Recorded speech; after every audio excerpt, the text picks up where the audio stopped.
Chapter 681, Entering the North II, Northern Mount Yue Royal Court. Flames flickered quietly in stone basins within the palace. A thin man with unkempt hair sat on the throne of Northern Mount Yue, gently tracing the inscriptions on a stone tablet in his hands. The king of Northern Mount Yue, Xiandu, did not appear particularly imposing. His name was also a common one among the people of Mount Yue. Yet if he had maintained his grip on the throne amidst a sea of esteemed families, his methods were undoubtedly extraordinary. Yet he merely sat in silence and examined the stone tablet in his hands. The tablet depicted a grand and turbulent scene. It showed a figure adorned in feathers and beast bones standing upon a sacrificial altar. Above the altar, storm clouds churned and a demon loomed in the sky.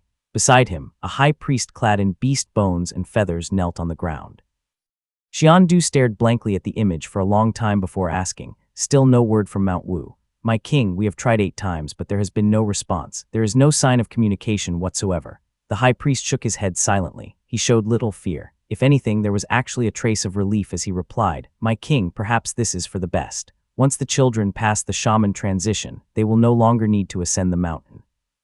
Year after year has a single one who went up the mountain ever returned. They have likely all been taken by the masters. Now that Mount Wu is silent, perhaps Master Zhao Zhangzi and Master Mu Moli have gone to the Eastern Sea. Does this not make things easier for us?" Xiandu's gaunt face was filled with unease. He shook his head heavily and gently placed the stone tablet down. He said quietly, "You fail to see the real threat. If Master Zhao Zhangzi has encountered trouble, then the dog of Eastern Mount Yue's Li family, Li Jimin, is watching us closely. The Great Jiuding is but 160 kilometers from Chan Pass. 2 passes and 6 cities are nothing before a foundation establishment cultivator. They can be erased with a flick of a finger." The high priest nodded submissively, though he thought to himself, if Mount Wu has truly fallen, how many of us could possibly escape? It would be better to surrender to Li Jimin. At least we'd have a chance to survive. Zhao Zhangzi really has run into trouble. Xiandu sprang from his seat as if he had been struck by lightning, gritting his teeth as he asked, "Is it Li Jimin himself, or a force from the Li family?" The warrior hesitated for a moment before replying, "My king, the Li family has stationed troops at Great Jiuding. The surrounding tribes, finding no way to survive, then deceived their way into Chan Pass. The garrison commander, Du Du, was captured and defected to their side. Now their forces are advancing northward and have breached the pass. So it's a rebellion." Xiandu let out a small breath of relief as he asked, "Which tribe is leading this? Who is their chief? How many troops and cultivators do they have?" The Mount Yue warrior bowed and reported, "The rebel king calls himself the Grand Conquered of Radiance. Perhaps he belongs to the Grand Conquered tribe, but we do not know their exact numbers. Rumor has it that the Dili tribe outside the pass is secretly supporting them." "Grand Conquered tribe? Never heard of it. What nonsense is this?" said Xiandu. As the ruler of Northern Mount Yue, Xiandu knew every major tribe in the region. He knew their strength, their numbers, and their lineage. He even remembered the names of many of the mid-sized and minor tribes. However, there was no record of a Grand Conquered tribe at all in his memories. Xiandu immediately furrowed his brows. He wasn't concerned about a force of a few thousand men, but it would be another matter entirely if the Dili tribe, which was likely under the control of the Li family, had received Li Jimin's silent approval. "That wretch is scheming against me day after day," thought Xiandu. Neither Xiandu nor Li Jimin were mere figureheads. Northern Mount Yue and Eastern Mount Yue had long been wrestling for power in the shadows, but as vassals, neither dared to openly start a war without explicit orders. A significant weight had vanished from his heart once Xiandu realized that this was merely a rebellion. At the very least, it meant that nothing had gone wrong with Mount Wu. Otherwise, the invading force would have been the Li family itself. Reassured, he simply said, "What's there to panic about? At most, he has 3,000 or 4,000 troops and a handful of shamans. What threat could they pose?" But the Mount Yue warrior before him was drenched in sweat, and his voice dropped to a hushed whisper. "The so-called Grand Conquered of Radiance claims to have Mount Wu's command. He is spreading rumors that your majesty has lost contact with Mount Wu. Please, my king, please." A frisson of alarm ran through Xiandu. It was true that Mount Wu had not sent anyone down in a long time. When he saw the warrior's hesitant demeanor, he immediately grasped the implication but chose to remain silent. Mount Wu has been silent for too long. The esteemed families of the realm are growing restless. They are using this as an excuse to probe Mount Wu's status, thought Xiandu. Xiandu quickly recognized this as a veiled message from the esteemed families, but he forced himself to remain calm and replied in a deep voice, "It is but a mere insignificant rebellion. Why should we disturb Mount Wu over this? Do you think you or I could bear the consequences if they take offense? I shall quell the uprising myself. I have misspoken, my king." The Mount Yue warrior, cowed by Xiandu's reprimand, broke out in a fresh sweat as he repeatedly kowtowed. He then responded, "It's just that. It is said that this man resembles Giant Ixi. My king, you must be cautious. I am well aware. Xiandu already knew his enemy was no ordinary opponent once H heard that they had easily deceived their way into Chan Pass. Turning to his map, he decided to abandon the towns beyond the pass. His gaze was fixed on Moonlight Valley as he murmured, "Mobilize the troops immediately. I shall personally lead the campaign, march to Moonlight Valley and trap him outside our heartland." He kicked the warrior aside as he strode forward. The Mount Yue warrior scrambled back to his feet in terror. Xiandu was at the peak of the embryonic breathing realm and had long suppressed his breakthrough. He was particularly formidable among those of a similar level. That single kick left the warrior winded and trembling. Donning his armor and grasping his spear, Xiandu swiftly departed from the royal court. His mind raced as he issued his orders in a steady voice. Order Xian Zhenfu to lead 5,000 troops down the eastern path along the lake. Check if we can enter the valley from its side. I shall personally lead 7,000 of my elite forces to Moonlight Valley. If we hold the pass, this threat will be of no consequence. Chapter 682, Lured in I. Xiandu's military banner left the northern court and headed south. The gaunt man sat silently in the carriage, his expression grim. Mount Yue's power had always been fragmented. It was only during the reign of Jian Ixi that the land had united under one rule, with families of Mount Yue from the western foothills of Mount Dali crossing over to pledge allegiance. The rest of Mount Yue's small or big kings ruled alongside esteemed families, dividing power further with the priesthood. Xiandu had kept priests firmly in check during his rule. Now that he sought to mobilize troops, only a handful out of thousands of villages scattered across 1,000 kilometers responded. "They're all testing me, waiting for Mount Wu's reaction." Aside from his own 5,000 elite soldiers, Xiandu had only managed to gather 3,000 irregular troops. Even with careful planning, they might not reach Moonlight Valley within a week. This was making him increasingly anxious. I must not underestimate the Grand Conquered of Radiance. The esteemed families will shift with the breeze and will likely tolerate him. Though there are 5,000 troops in the valley, I must remain vigilant. Xiandu had seized the throne through his own cunning, so he was no fool. He silently jumped down from the carriage, called over a burly soldier and said in a deep voice, "Lead the troops forward. Do not delay." He then mounted a striped tiger-like beast and shot south like an arrow. He only took a group of elite guards along with him. The Mount Yue elite guards were all cultivators, so they made remarkable time. It only took them half a day to reach a major town close to Moonlight Valley. Xiandu had the local family leader brought before him and said coldly, "Have the forces of the 6 towns mobilized to reinforce Moonlight Valley." Xiandu's face darkened, then paled. He almost laughed out loud before drawing the blade at his waist with a sharp clang. He shouted, "To hell with your cowardice." His gaunt face flushed red as he raised the long blade high. Before the man could react, his head flew into the air, sending blood splattering everywhere. Xiandu kicked the corpse aside, lifted the severed head and said coldly, "Send his head to the 6 towns. Order all forces to mobilize immediately." When he issued orders, he was forced to repeat them multiple times, yet they would still drag their feet and refuse to move. Even now, when the enemy was attacking the pass, they still wanted to play games with him. Xiandu was still furious, his gaze like a blade as it swept across the Mount Yue warriors before him. He cursed, "You bastards are refusing to deploy troops. Are you just waiting for my blade?" His subordinates did not even dare to wipe the blood off their faces as they followed Xiandu out. After another half hour, they managed to gather a mere 2,000 soldiers. Xiandu's face was dark as he drove the troops forward. He sent men ahead to investigate the valley's situation and rode swiftly out of the camp. After riding for a kilometer, he saw that the road ahead was eerily empty. The scouts had not returned and the forces of the 6 towns behind him remained motionless. Dissatisfied, he called his men forward and said in a low voice, "The 6 towns are too slow to act. If I leave, they'll delay again. Chang Dui. Take the troops to reinforce the valley and I'll gather more soldiers." Chang Dui nodded in reply. Xiandu further instructed, "We don't know the situation in Moonlight Valley. Be cautious on the road." He was reassured when he saw his men nod repeatedly. He knew Chang Dui had always been reliable. He returned to the town with his trusted aides and charged into another settlement. As expected, he found the family chief and various leaders sitting together, whispering and stalling. His rage flared instantly. "You worthless scum." Xiandu had, of course, planted his own men within the 6 towns. However, these towns were once great family fortresses. They governed entire settlements, so it was hardly easy to subdue them. His fury mounting, he drew his blade and said coldly, "Cowards that are waiting to die." These men were pitifully unlucky. They had just found the severed head of one of their own when Xiandu burst into their quarters. As the king of northern Mount Yue, he had no patience for excuses. It took only moments for the floor to be soaked in blood and for heads to roll. Once Xiandu calmed down, he sheathed his blade and stepped out of the tent, only to see a bloodied rider speeding toward him. His heart tightened as the man tumbled from his horse, cupped his fists and cried out miserably, "My king, Moonlight Valley has already fallen without a sound. the Grand Concord of Radiance. Ambushed us on the narrow path beyond the gorge. Thousands of our troops were wiped out, and only a few hundred managed to escape.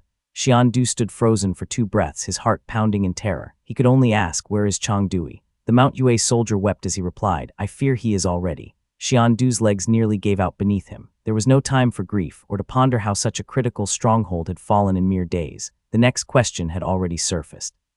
The Grand Concord of Radiance will surely advance. Do we fight or flee? While Xian Du was overwhelmed, Chang Dui remained loyal as he rode swiftly toward Moonlight Valley. His troops were disorderly and uncoordinated rabble from various families. He could only force them forward, thinking to himself, "I'll sort them out once we reach the pass." After marching just over 5 kilometers, he led his troops into the forest. He was only halfway through when a deafening explosion rang out as he was ambushed from both sides. Never had Chang Dui imagined he would be attacked while marching on his own territory. Shocked, he shouted, "Form up, retreat slowly." His words had barely left his mouth when he saw a flash of cold steel. A dark figure stormed through his lines like a violent gust of wind. The figure's armor glinted with a frigid sheen under the night sky. A halberd appeared in the air for a moment, but it was already upon him before he had time to react. Chang Dui was so terrified he could not even speak. He only had a cultivation at the 3rd stage of the embryonic breathing realm. How could he withstand such an assault? He barely raised his weapon before he was thrown into the air like a leaf in a storm. He felt a crushing pain in his chest as stars whirled around him. He barely made out the halberd tearing his warhorse to pieces. 500 elite warriors tore into his disorganized troops like tigers among a flock of sheep, unleashing a tide of bloodshed. Though Chang Dui was still dizzy from the fall, he heard a metallic clang as a white iron halberd stabbed into the ground beside his neck. It sent chills down his spine. The glint of steel was so blinding he could hardly keep his eyes open. Covered in blood, Chang Dui dared not move, his skin prickling from the icy aura of the halberd. Then a deep voice rang out. "I thought it was Xian Du himself, so I came to welcome him in person. Turns out it's just a minor general." Li Xiaowei examined Chang Dui quietly. Around them, the battlefield was filled with wails of agony. Blood stained the forest floor, yet the young warrior seemed utterly unbothered. He smiled slightly as he pulled his halberd from the ground and flipped it in his grip. The halberd's tip hovered just above the ground. Crimson blood dripped from it, forming a dark red trail across the dirt. Riding forward, Li Xiaowei thought to himself, he might be useful after all. Pretending to be reinforcements to lure Moonlight Valley's forces away won't be an issue. Chang Dui struggled to rise as he glanced around. Apart from the silent soldiers of the Grand Concord of Radiance, only scattered corpses remained in the forest. He knelt and said, "I am willing to serve your majesty." The Grand Concord of Radiance seemed even more amused, his voice bright as he said, "Look at me."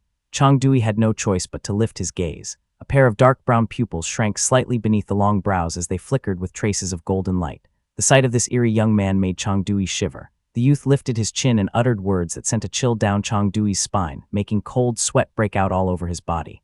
"You are loyal, no wonder Xian Du sent you. But your cultivation is too weak, you cannot deceive me." Chang Dui's expression turned fierce in an instant, but he was nowhere near as fast as the halberd. Cold steel flashed, and a head soared high into the air. His body thudded to the ground, sending gouts of crimson blood gushing out, staining the last clean patch of ground bright red. Li Xiaowei merely cantered forward on his horse. It was only after he was several steps away did the severed head finally land on the forest floor.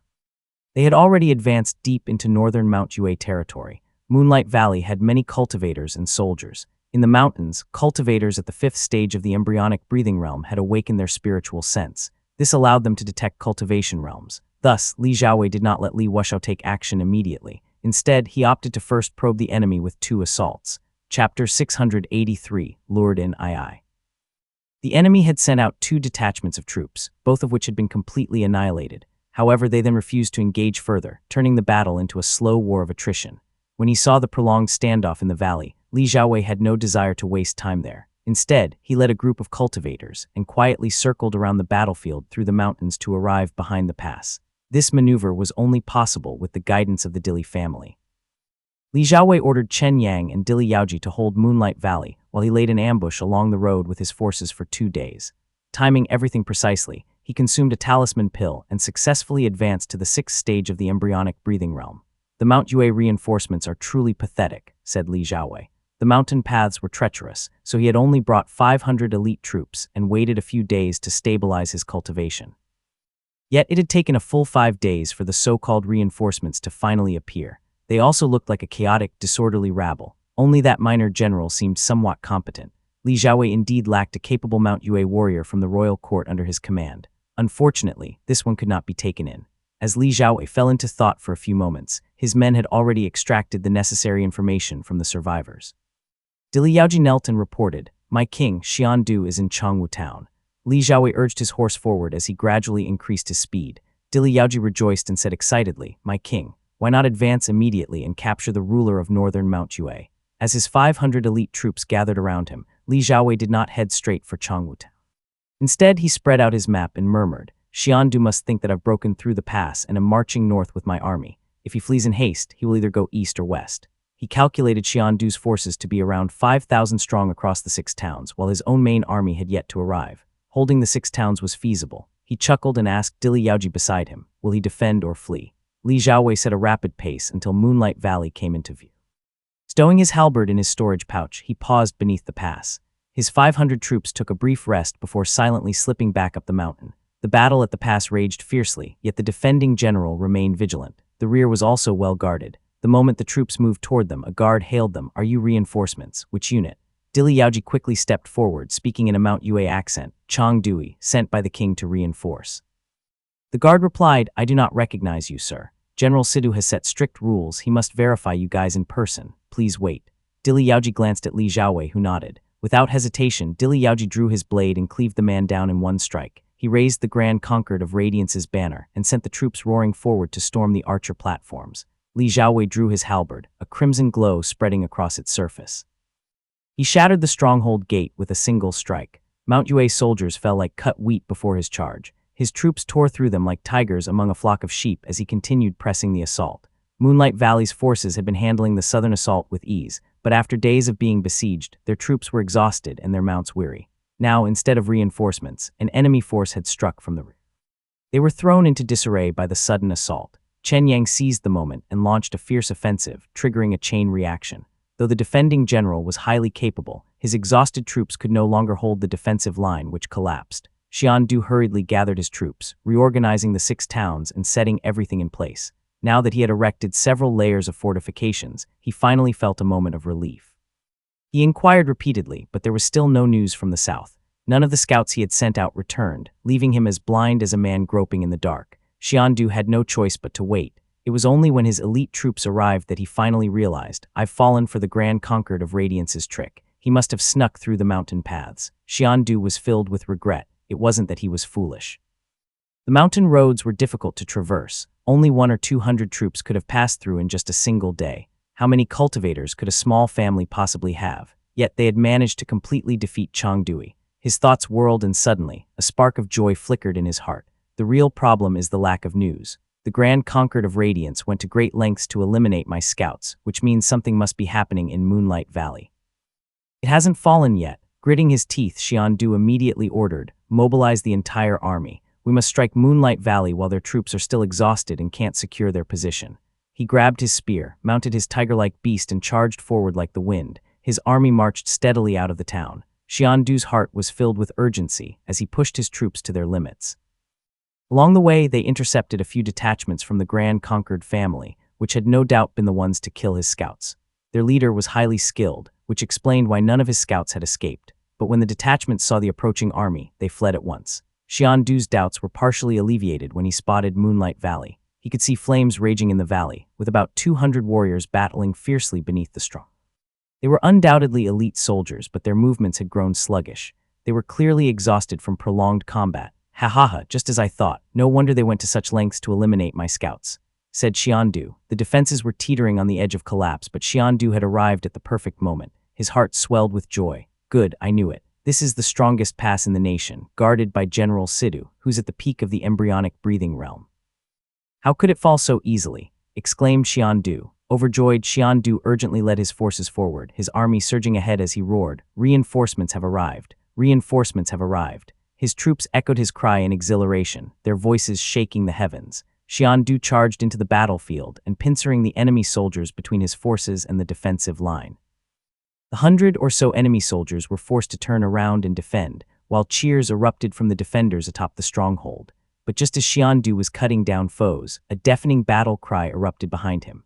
Thousands of enemy soldiers scythed through his flanks, splitting his army in two. Shadows filled the stronghold above, as arrows rained down and banners with a glaring inscription unfurled. It was the Grand Conquered of Radiance. Xiandu felt as if he had fallen into an icy abyss in an instant. He yanked his reins as he turned to look back at the army charging out from the forest.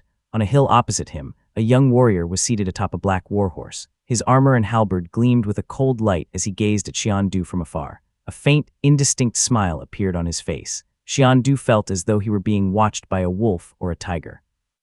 His hair stood on end and cold sweat dripped down his back as he muttered, "Grand Conquered of Radiance." Chapter 684 Mu Moli I. The Grand Formation on Mount Wu had originally been set up by Dun Mukui, a formidable Purple Mansion Realm formation master. Unfortunately, Zhu Yue had welcomed Azure Pond after Dun Mukui's death, and this formation had long since been offered to the Azure Pond sect. Later, Zhao Zhangzi took control of Mount Wu and re-established the formation, sealing it tightly under a pitch-black light barrier.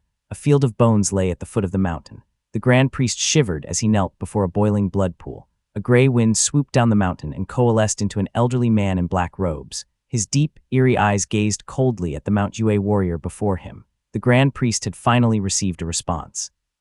His fear intertwined with joy as he cried out in terror, "My lord!" Xiandu underestimated the enemy. The 6 towns were broken by the rebel army and all the generals were captured. Over 5,000 have been killed or wounded. The rear army was also crushed and are trampling over one another in panic. They were all driven into the 6 towns, which surrendered at the mere sight of the enemy. Their forces are now advancing upon the northern court. The Foundation Establishment Realm cultivator's expression darkened, and he muttered coldly, "Useless trash." This was none other than Mu Moli. He adjusted his black robes and casually swept the sacrificial offerings into his pouch. He rode the gray wind into the sky where he hovered for a moment. He placed a finger between his eyebrows and listened intently. Grand Conquered of Radiance. Grand Conquered of Radiance. He was cautious enough to listen carefully. Yet he noticed that the rebel army had stopped 50 kilometers outside the royal court. He cursed under his breath as suspicion rose in his heart. He thought, could someone be trying to lure me out of the mountain? And at the perfect 50 kilometers range to target my immortal foundation. He prepared to ride the wind back up the mountain. But at that moment, he felt a blistering heat surge behind him. The clouds above him were torn apart as a brilliant golden light descended with a thunderous roar. "I've been waiting for you." Mu Moli instantly broke out in a cold sweat. His figure blurred as black smoke surged from under his feet. Fear gripped his heart as he thought, who is it? The golden light shone brilliantly as white stone bricks appeared and seamlessly joined together to form a towering fortress gate. The majestic gate stood tall, with 2 massive white pillars engraved with intricate patterns. Radiant light shimmered inside the gate. It was hazy yet dazzling, as if it contained a blazing sun. The burst of brilliance completely dissipated the black smoke beneath his feet. Mu Moli was momentarily stunned before he swiftly flicked his sleeves and released 2 tortoise shields. Only now did he clearly see the figure seated cross-legged atop the radiant gate. The young man wore a smile and his Taoist robe billowed in the wind. The brilliant light illuminated the town and rivers beneath them as he grinned. "I, Ziming, was ordered to guard this place. I have been waiting for quite some time." Li Ziming had obtained the Radiant Essence Scripture and had spent a long time refining his mana. Though his immortal foundation realm was not as perfect as the orthodox version of the Radiant Essence Scripture, it was nevertheless profound, resembling a great sun suspended in the sky. Li Ziming. Mu Moli never expected to truly find someone from the Li family. In that instant, disbelief struck him, and he regretted, "I was too careless." Mu Moli had not entirely dismissed the idea of the Li family launching an attack, but he had assumed they would proceed methodically. He thought they would first crush the weaker Yu and Fei families, who lacked even cultivators at the Foundation Establishment Realm, then move on to the lone Hu Liua before finally choosing to attack him. He only wanted to hold Mount Wu for Zhao Zhangzi, and believed that the Li family would not arrive so soon. However, because of this misjudgment, he had lingered too long and now found himself trapped. Damn it. He silently formed a hand seal, causing the 2 tortoise shields to emit thick black mist that tried to mar the gate's pillars. However, a searing brilliance scorched his face until his skin sizzled. Gritting his teeth, he shouted, "The Li family is truly cunning and cautious. Though you have so many Foundation Establishment Realm cultivators, you still resort to such tricks to lure me out of the mountain." Ziming simply continued to channel his immortal foundation's energy, pressing it down upon Radiant Origin Pass, and spoke softly. "Mount Wu was once the residence of Dun Mukui. Even remnants of his techniques could spell eternal doom for mere Foundation Establishment Realm cultivators like us. Senior, your sorcery is profound. Do not underestimate yourself." Mu Moli felt as though he were sinking into a quagmire. The hazy yet dazzling light from the gate had set his robes ablaze. He could only discern that Li Ziming's immortal foundation was of the Bright Yang lineage, which was skilled in suppression.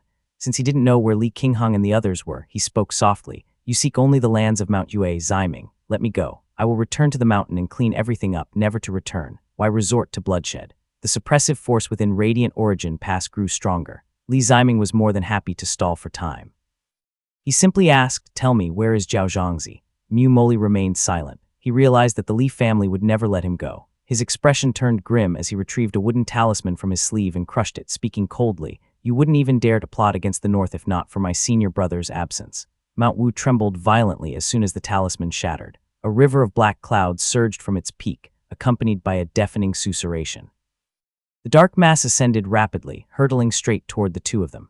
Boom! Radiant Origin Pass trembled slightly as the black cloud condensed into a long-tailed black-furred panther. It was unmistakably Zhao Zhangzi's mount. Its emerald-green eyes gleamed and it spoke in a thunderous voice, "Mu Moli, what kind of trouble have you stirred up this time, calling for me in such a hurry?" Mu Moli cursed back, "You fool, the Li family is after Mount Wu." The beast was immediately startled.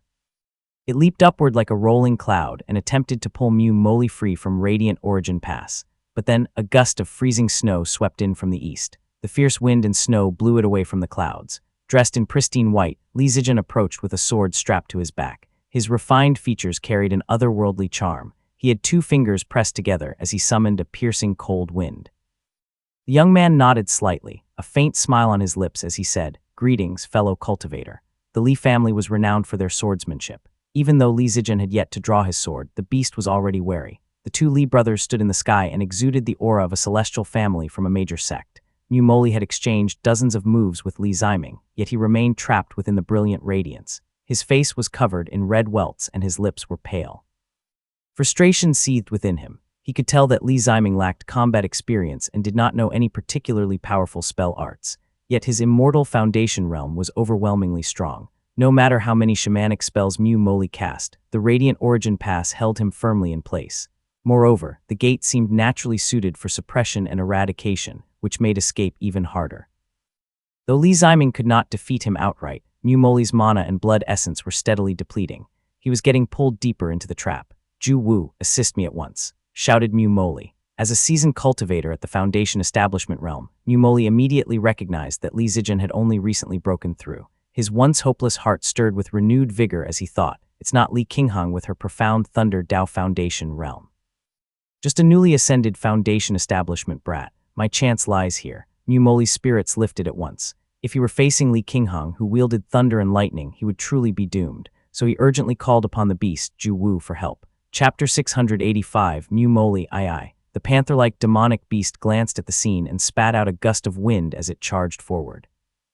But before it could reach Mu Moli, Li Zijian formed a hand seal and chanted an incantation. He kept his two fingers pressed together as dozens of white streams burst forth. Waves of cold light transformed into fine pine needle-like snowflakes. The waves were carried by the wind as it swept toward Ju Wu. "Ha, you!" The demonic beast had barely spoken when the chilling yin qi pierced through its body. Snowflakes gently descended from the sky and Ju Wu's movement stalled. Li Zijian calmly reached for his sharp sword and unsheathed it in one smooth motion. A dazzling white sword light flashed. The Foundation Establishment realm sword Hanlin had been forged for over a decade. Now it finally displayed its true brilliance. The slender blade danced and its fierce radiance gleamed like snow. Celestial moon slash. All the snowflakes in the surrounding space shifted an inch in unison. Ju Wu let out a sorrowful wail as two short, thick claws flew into the air. Li Zijian had wielded a sword since he was a child. He had practiced against the falling snow in the mountains. 40 years later, he felt an exhilarating satisfaction as his blade tasted blood. Many in the Li family had mastered Celestial Moonslash in the past century. Li Xuanling had great talent in swordsmanship but had perished too soon. Li Yuanjiao treated the sword merely as a tool for killing and did not refine his technique. Their Celestial Moonslash was always the same pale blue glow that merely imitated the sword of Li Qijing. Only Li Tongya's Celestial Moonslash had ever been as grand as a ship's sail. His slash carried a deep and vast sword force. He had truly made it his own sword. Now, as Li Zijian unleashed a fierce and drifting snow-white light, he finally stepped beyond mere imitation. Threefold moonlight. But his sword did not slow even as he reflected. Slaughter Jun Kui light was a perfect complement for his swordsmanship. Ju Wu struggled to cast any magic, let alone defend against the sword as he was already bound by the spell. It was struck again and again until it vomited black blood. Ju Wu was utterly terrified. It had been reduced to nothing more than a mount, though it was a demonic beast. It was already weaker than most rogue cultivators. How could it endure such swordplay? In despair it cried, "To hell with aiding you, Mu-Moli. I'm about to be slain." Mu-Moli, still locked in a stalemate with Li Ziming, felt a chill in his heart. He spoke coldly, "Leave at once, find our senior brother." Mu-Moli swallowed several pills, forcing his immortal foundation into full operation. His eyes gleamed with a faint red light as he retrieved a bronze tablet. He grasped his own shoulder and with a sickening crunch tore off his own arm. Before the blood could even flow, he hurled the severed arm high into the air. A flash of red light erupted as it transformed into a massive green-faced fanged demon that charged fiercely at Li Zijian. "Finally, a proper shamanic spell," muttered Li Zijian. Li Zijian let the demon rush forward, knowing that King Heng would handle it. Examining the creature with interest, he stepped forward, drawing his sword. Although Mount Wu carried a lineage of shamanic cultivation, Duan Muqiu himself, along with his disciples, had followed the Purple Mansion and Golden Core Dao.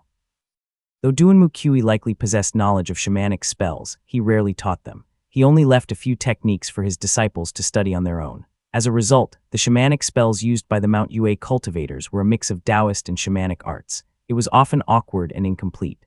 Now that he was bearing witness to a fully realized shamanic spell for the first time, Li Zijian observed it carefully.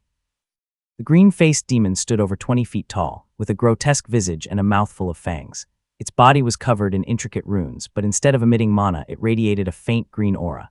After a few sword strikes, Li Zijian noticed that the demon's body was soft, almost like clay. It regenerated quickly but seemed particularly vulnerable to spell arts. Forming a spell seal, he channeled Slaughter Jun Kui Light, and sure enough, the demon's green aura rapidly diminished. He took out various talismans and started testing them one by one, silently memorizing their effects. While Li Zijian conducted his experiments, Mu-Moli was still struggling against Li Ziming after over 100 exchanges. Forming a quick seal, he slapped his storage pouch and flung several skulls into the air. The black smoke around him surged into the skulls, transforming into 5 or 6 shadowy mountain ghosts that shrieked as they charged toward Li Ziming. The ghosts were attempting to bypass Radiant Origin Pass and strike directly at his body. Yet the moment the ghosts rose, 4 ancient sigils on the left pillar of Radiant Origin Pass flared to life and immediately repelled the ghosts. Li Ziming laughed. "My bright yang may not compare to profound thunder against such filth, but it ranks among the best. Senior, don't bother with these petty tricks." But just as Li Ziming unleashed Radiant Origin Pass, Mu-Moli transformed into a streak of crimson light and fled. Taking no chances, Li Zijian immediately gave chase, but a figure emerged in the distant mist. The silhouette swept his sleeve and captured Mu-Moli with ease. Li Ziming stopped, brows furrowed. He was momentarily stunned as he watched the figure glide effortlessly through the air on a white, porcelain-like flying shuttle. The man bore the marks of age and wear, yet his expression was warm. His deep-set eyes and long face carried a serene demeanor. His white hair and beard had streaks of gray running through it as it framed his face. Dressed in a flowing white robe with cloud-patterned sleeves, he stood with his hands behind his back. Several medicine pouches hung from his waist. In his hand he held the transformed Mu-Moli, effortlessly containing the Crimson Light's movements no matter how it twisted and surged. He met Li Ziming's eyes and spoke in a gentle voice, "Minger." Li Ziming quickly kneeled in respect. His voice was choked with emotion as he reverently greeted, "Disciple Ziming greets master." Li Zijian immediately understood and followed suit, bowing as he respectfully addressed, "Greetings, Senior Zio." Chapter 686, Bone Carving Skin Exchange, I. The person who arrived was Zio Yuanci. His expression was gentle and his cultivation had already reached its peak. Merely standing there, he exuded a faint medicinal fragrance. The cloud patterns on his cuffs were a light golden hue and his demeanor was warm. He said, "No need to be so polite." Li Ziming had gone to the Zio family several times to seek him, but each time he returned empty-handed. Later, the Zio family sealed the mountain, which made it even harder to see Zio Yuanci. Now feeling sentimental, Li Ziming asked several questions in succession. "How is Master's cultivation now? Are you preparing to break through to the Purple Mansion realm?" Still lacking a bit of refinement, Zio Yuanci responded warmly to each question. During the short time Zio Yuanci had been present, Li Zijian had already begun to speculate, thinking, it seems that Mu-Moli and Ju Wu were lured out by the man on creek. The Zio family specifically made this trip, so they must have some intentions. The Li family's trip was only to Mount Wu. What else was there that could be worth Zio sending people over? The white-clothed youth shook his sleeves and first expressed his gratitude. "Many thanks for your assistance, Senior." Zio Yuanci waved his hand lightly. Whether they were thanking him for effortlessly capturing Mu-Moli or for luring both man and beast out of the mountain, both parties understood in their hearts. Then Li Zijin smiled and said, I was troubled, unsure of the taboos and depths of Mount Wu. Since you are passing through, senior, I hope you can offer some guidance. All right, then let's go take a look together. Zhao Yuanci glanced at him in surprise, chuckled softly, and agreed, saying, speaking with Zijin is truly like a refreshing spring breeze.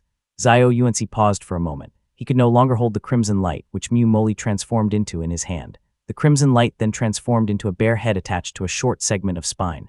Mu Moli opened his mouth and was going to beg for mercy. Zhao Yuanci placed a finger on the center of his eyebrows. In an instant, Mu Moli lost his consciousness and drifted into a hazy, dreamlike state. With a flick of his sleeve, Mu Moli melted into it like snow under sunlight.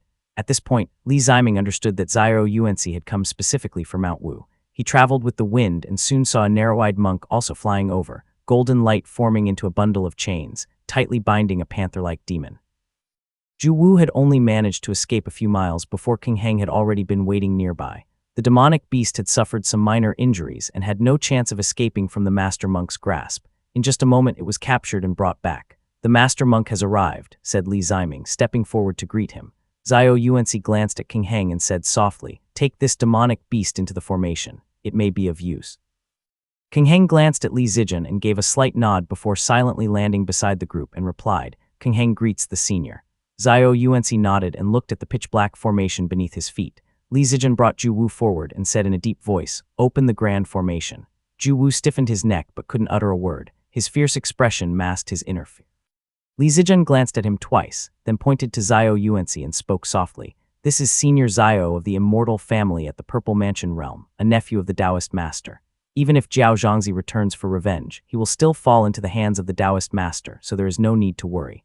Seeing the change in Zhu Wu's expression, he continued saying, or is Jiao Zhangzi currently in seclusion overseas, attempting to break through to the Purple Mansion realm? Do you think he can succeed? Zhu Wu's expression shifted several times. Jiao Zhangzi had been missing for years, and Zhu Wu truly had no idea where he was. Looking at the group's demeanor, Mu Moli was likely dead. This demon had some relation with Mu Moli. With its friend slain, it sorrowfully shut its mouth and was unwilling to speak. Li Zijin drew his sword and pressed it against Zhu Wu's neck with the icy blade biting into its skin. With that, Zhu Wu immediately spoke. To enter and exit this formation, a shamanic talisman is required. I have it on me. Loosen my bindings slightly and I will retrieve it for the exalted immortal. Among the cultivators present, any one of them could take his life. Li Zijin wasn't worried about him playing tricks, so he signaled King Heng to loosen the restriction. Zhu Wu swept his gaze over the group and then looked at the Purple Mansion immortal descendant standing with his hands behind his back. He opened his panther-like mouth, extended his blood-colored tongue and spat out a brown shamanic talisman. With a command toward the pitch-black formation, the mist dissipated instantly and revealed the great mountain hidden within. Li Zijin nodded slightly. They could have forcefully broken through the formation, but by taking this indirect approach, they preserved this rare shamanic array. This way, there would be no need to construct another grand formation to protect the mountain in the future. As they drew closer to the mountain, the surrounding magical winds dissipated and made it feel as if they had sunk into quicksilver. With the grand formation now open, Zhu Wu's mentality shifted and he hastily explained, Mount Wu once housed a supreme treasure. Over the years, mulberry trees have grown everywhere and the spiritual energy here has become heavy. When immortal arts are used here, the clarity of their essence is greatly diminished. The most affected is the art of wind riding. That must be answers to a beggar's questions under the mulberry tree. Zhao Yuanci frowned slightly. He possessed a flying shuttle, which was a Dharma artifact, meaning he wasn't necessarily unable to fly here. However, considering the others, he spoke gently, let's go up from the foot of the mountain and take a look. They descended toward the foot of the mountain and indeed saw the land covered in mulberry and pagoda trees, forming a dark landscape. White jade steps lined the mountain with spring water gushing forth, flowing in a stream of translucent green. The sound of rushing water echoed around them. The many jade stones bore the marks of time, their luster dimmed, revealing an ancient aura. Li Ziming praised the sight. As the group ascended the steps, they reached a platform. Li Zijin, holding his sword, swept the area with his spiritual sense and saw below them a group of swine-like creatures sprawled haphazardly. These creatures lay limp, their eyes were vacant and devoid of intelligence. Around their necks were jade collars engraved with formation patterns that were glowing faintly. Their bodies were bare and covered in various markings. Their cultivation realms varied. Some were at the peak of the embryonic breathing realm, others as high as late-stage Qi cultivation realm. However, all of them lay there mindlessly, dazed and unresponsive. Seeing the group silence, Zhu Wu stepped forward awkwardly and explained, shamanic spell arts often require blood sacrifices. These were specifically raised as offerings. King Hang, having traveled extensively and seen much, had encountered such things often in the north. His eyes shut tightly, his face showing faint anger as he said gravely, "Human livestock." Li Zijian remained silent. So-called human livestock were akin to consumables like rice meat and blood slices. They were often made from cultivators, refined using various spiritual materials and alchemical substances, finally becoming what they now saw. Judging by this, the Qi cultivation realm cultivators of northern Mount Yue are all here. Li Zijian responded softly. Northern Mount Yue does not harvest resentment Qi and blood Qi. Instead, they stack up Qi cultivation through sheer numbers of people, only to later turn them into human livestock. Zhao Yuanci glanced at the scene but remained silent. He gently lifted his sleeve and shook out a medicine cauldron. The cauldron was entirely gray-white, appearing extremely sturdy. A gust of gray wind rose from its mouth, stirring among the human livestock. Screams erupted as flesh and skin flew in all directions, exposing eerie white bones. Chunks of meat peeled off the pig-like creatures' faces and eyeballs rolled to the ground. In just a few seconds, their skin and flesh were stripped away. In the next, they dissolved into pools of blood. Another few seconds later, even their bones were reduced to dust. Zhao Yuanci formed a seal with his fingers. The blood on the ground surged toward the cauldron and was swallowed cleanly by it. The jade surface beneath was left pristine without a single trace. It was as if the human livestock had never existed. What a remarkable Dharma artifact. The two brothers exchanged a glance. King Heng let out a soft sigh and said warmly, "Shanky Zun Wind. Such masterful technique, senior." Zhao Yuanci shook his head, seemingly lost in thought. He continued walking up the jade steps, where he soon encountered a vast jade wall along the cliffside. The wall was covered with carvings of numerous spells, some for transformation, others for blood sacrifices, venom curses, or hexes. Most required blood Qi, resentment Qi, or sacrificial offerings to cast. These were all of embryonic breathing and Qi cultivation realms. They were of little use to cultivators at the Foundation establishment. Zhu Wu quickly explained, over the past centuries, Dunmu Qi occasionally had the whim to teach shamanic spells. There were 6 times in total. Everything he taught is recorded on this wall. Chapter 687, Bone Carving Skin Exchange II. Zhao Yuanci carefully examined every detail and committed it to memory. On the other hand, Li Zijian only casually glanced over it as he awaited his own people to record the inscriptions. Looking around, he did not find the spells that Mu Moli had previously cast, so he asked about it. Zhu Wu answered, that green-faced ghost was something Mu Moli developed on his own. He kept proper talismanic rituals and transformation techniques at the Foundation establishment realm strictly to himself. There was no way he would teach us that. Zhu Wu had clearly studied at Mount Wu itself and spoke with evident resentment. He got his hands on celestial texts and wielded Purple Mansion realm shamanic spells with ease. Back then, he alone overpowered Kai Wei, Zhang Tianyuan, and Qing Jifeng, while we, on the other hand, didn't even have a single Foundation establishment realm shamanic spell to use. It's no wonder that after Dunmu Qi's death, the Mount Wu crowd defected to Azure Pond overnight. Li Zijian listened carefully. It became clear that Dunmu Qi had never truly treated the Mount Wu cultivators as disciples. As such, the Mount Wu crowd had long shared a silent grievance. If they had possessed the strength to resist him, it was entirely possible that some would have abandoned Mount Wu for Azure Pond while Dunmu Qi was still alive. As they spoke, Zhao Yuanci had memorized all the inscriptions on the jade wall. He stepped forward and spoke softly. Answers to a beggar's questions under the mulberry tree is likely a grade 7 or higher scripture. Only a few secluded sects from Grotto Heaven and the cultivation techniques of Mount Luoxia could compare to it, let alone its exceptional material quality. Once they reached the summit, they saw a jade platform with numerous pillars of varying heights. These were inscribed with formation patterns for gathering spiritual energy. It seemed to be a dedicated cultivation ground. The jade pillars varied in height, with the tallest featuring a jade throne, seemingly arranged according to status. They found a jade pool in the center, its blood long dried into blackened traces. A skeleton lay within, grotesque and grim. Zhao Yuanci halted momentarily before stepping forward. He located the second tallest jade pillar and tapped it 3 times in a precise sequence. The pillar instantly started to radiate light, its formation patterns glowing in sequence before ejecting a stone tablet. Zhao Yuanci caught it gently, brushed his hand over its surface, and wiped away the protective layer of magical light. A pained and complicated expression flashed across his face at the mention of Zhao Chuchu. His fists clenched unconsciously, and his breath grew slightly heavier as he continued. Some time ago, as his lifespan approached its end, he sought to break through to the Purple Mansion realm. He rode the wind to my family, intending to entrust his affairs to us, only to learn that my uncle had long since passed away. So he sought me out instead. He feared he would not survive his attempt to ascend, and having no heirs left all his belongings behind. He also mentioned that he had hidden something in Mount Wu, which I have come to retrieve. When he saw Li Zijian nod in understanding, Zhao Yuanci handed the jade tablet to him and spoke softly. You all examine this first. I will retrieve the rest. This is the reward. Li Zijian accepted it with thanks, while Zhao Yuanci rode the wind toward a secluded part of the mountain. Meanwhile, Li Ziming gathered around to take a look at the jade tablet, which was engraved with an ancient secret technique, bone-carving skin exchange. This secret technique recorded the 6 paths blood seeding art, which required a certain level of cultivation to perform. The cultivator must capture a demonic beast alive and forcibly channel the demonic beast's cultivation into themselves. This involved personally carving one's bones and peeling one's skin, then infusing their own body with the demonic beast's blood and flesh, thereby absorbing its cultivation for personal use. This technique required a demonic beast that shares a Dao resonance with the cultivator. Once it was completed, it allowed the user to assimilate the demonic beast's cultivation, effectively possessing 2 Dao foundations within one body. This resulted in an immediate surge in power, but of course, permanently severed the possibility of breaking through to the Purple Mansion realm. So, this is a demonic technique of Diverse Mansion Unified Furnace.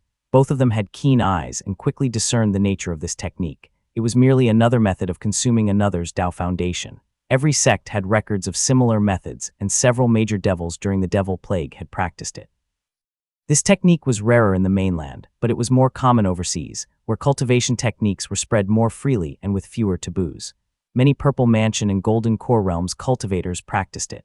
They usually practiced it by refining humans instead of demonic beasts, which yielded a higher success rate and a better integration with their immortal foundation.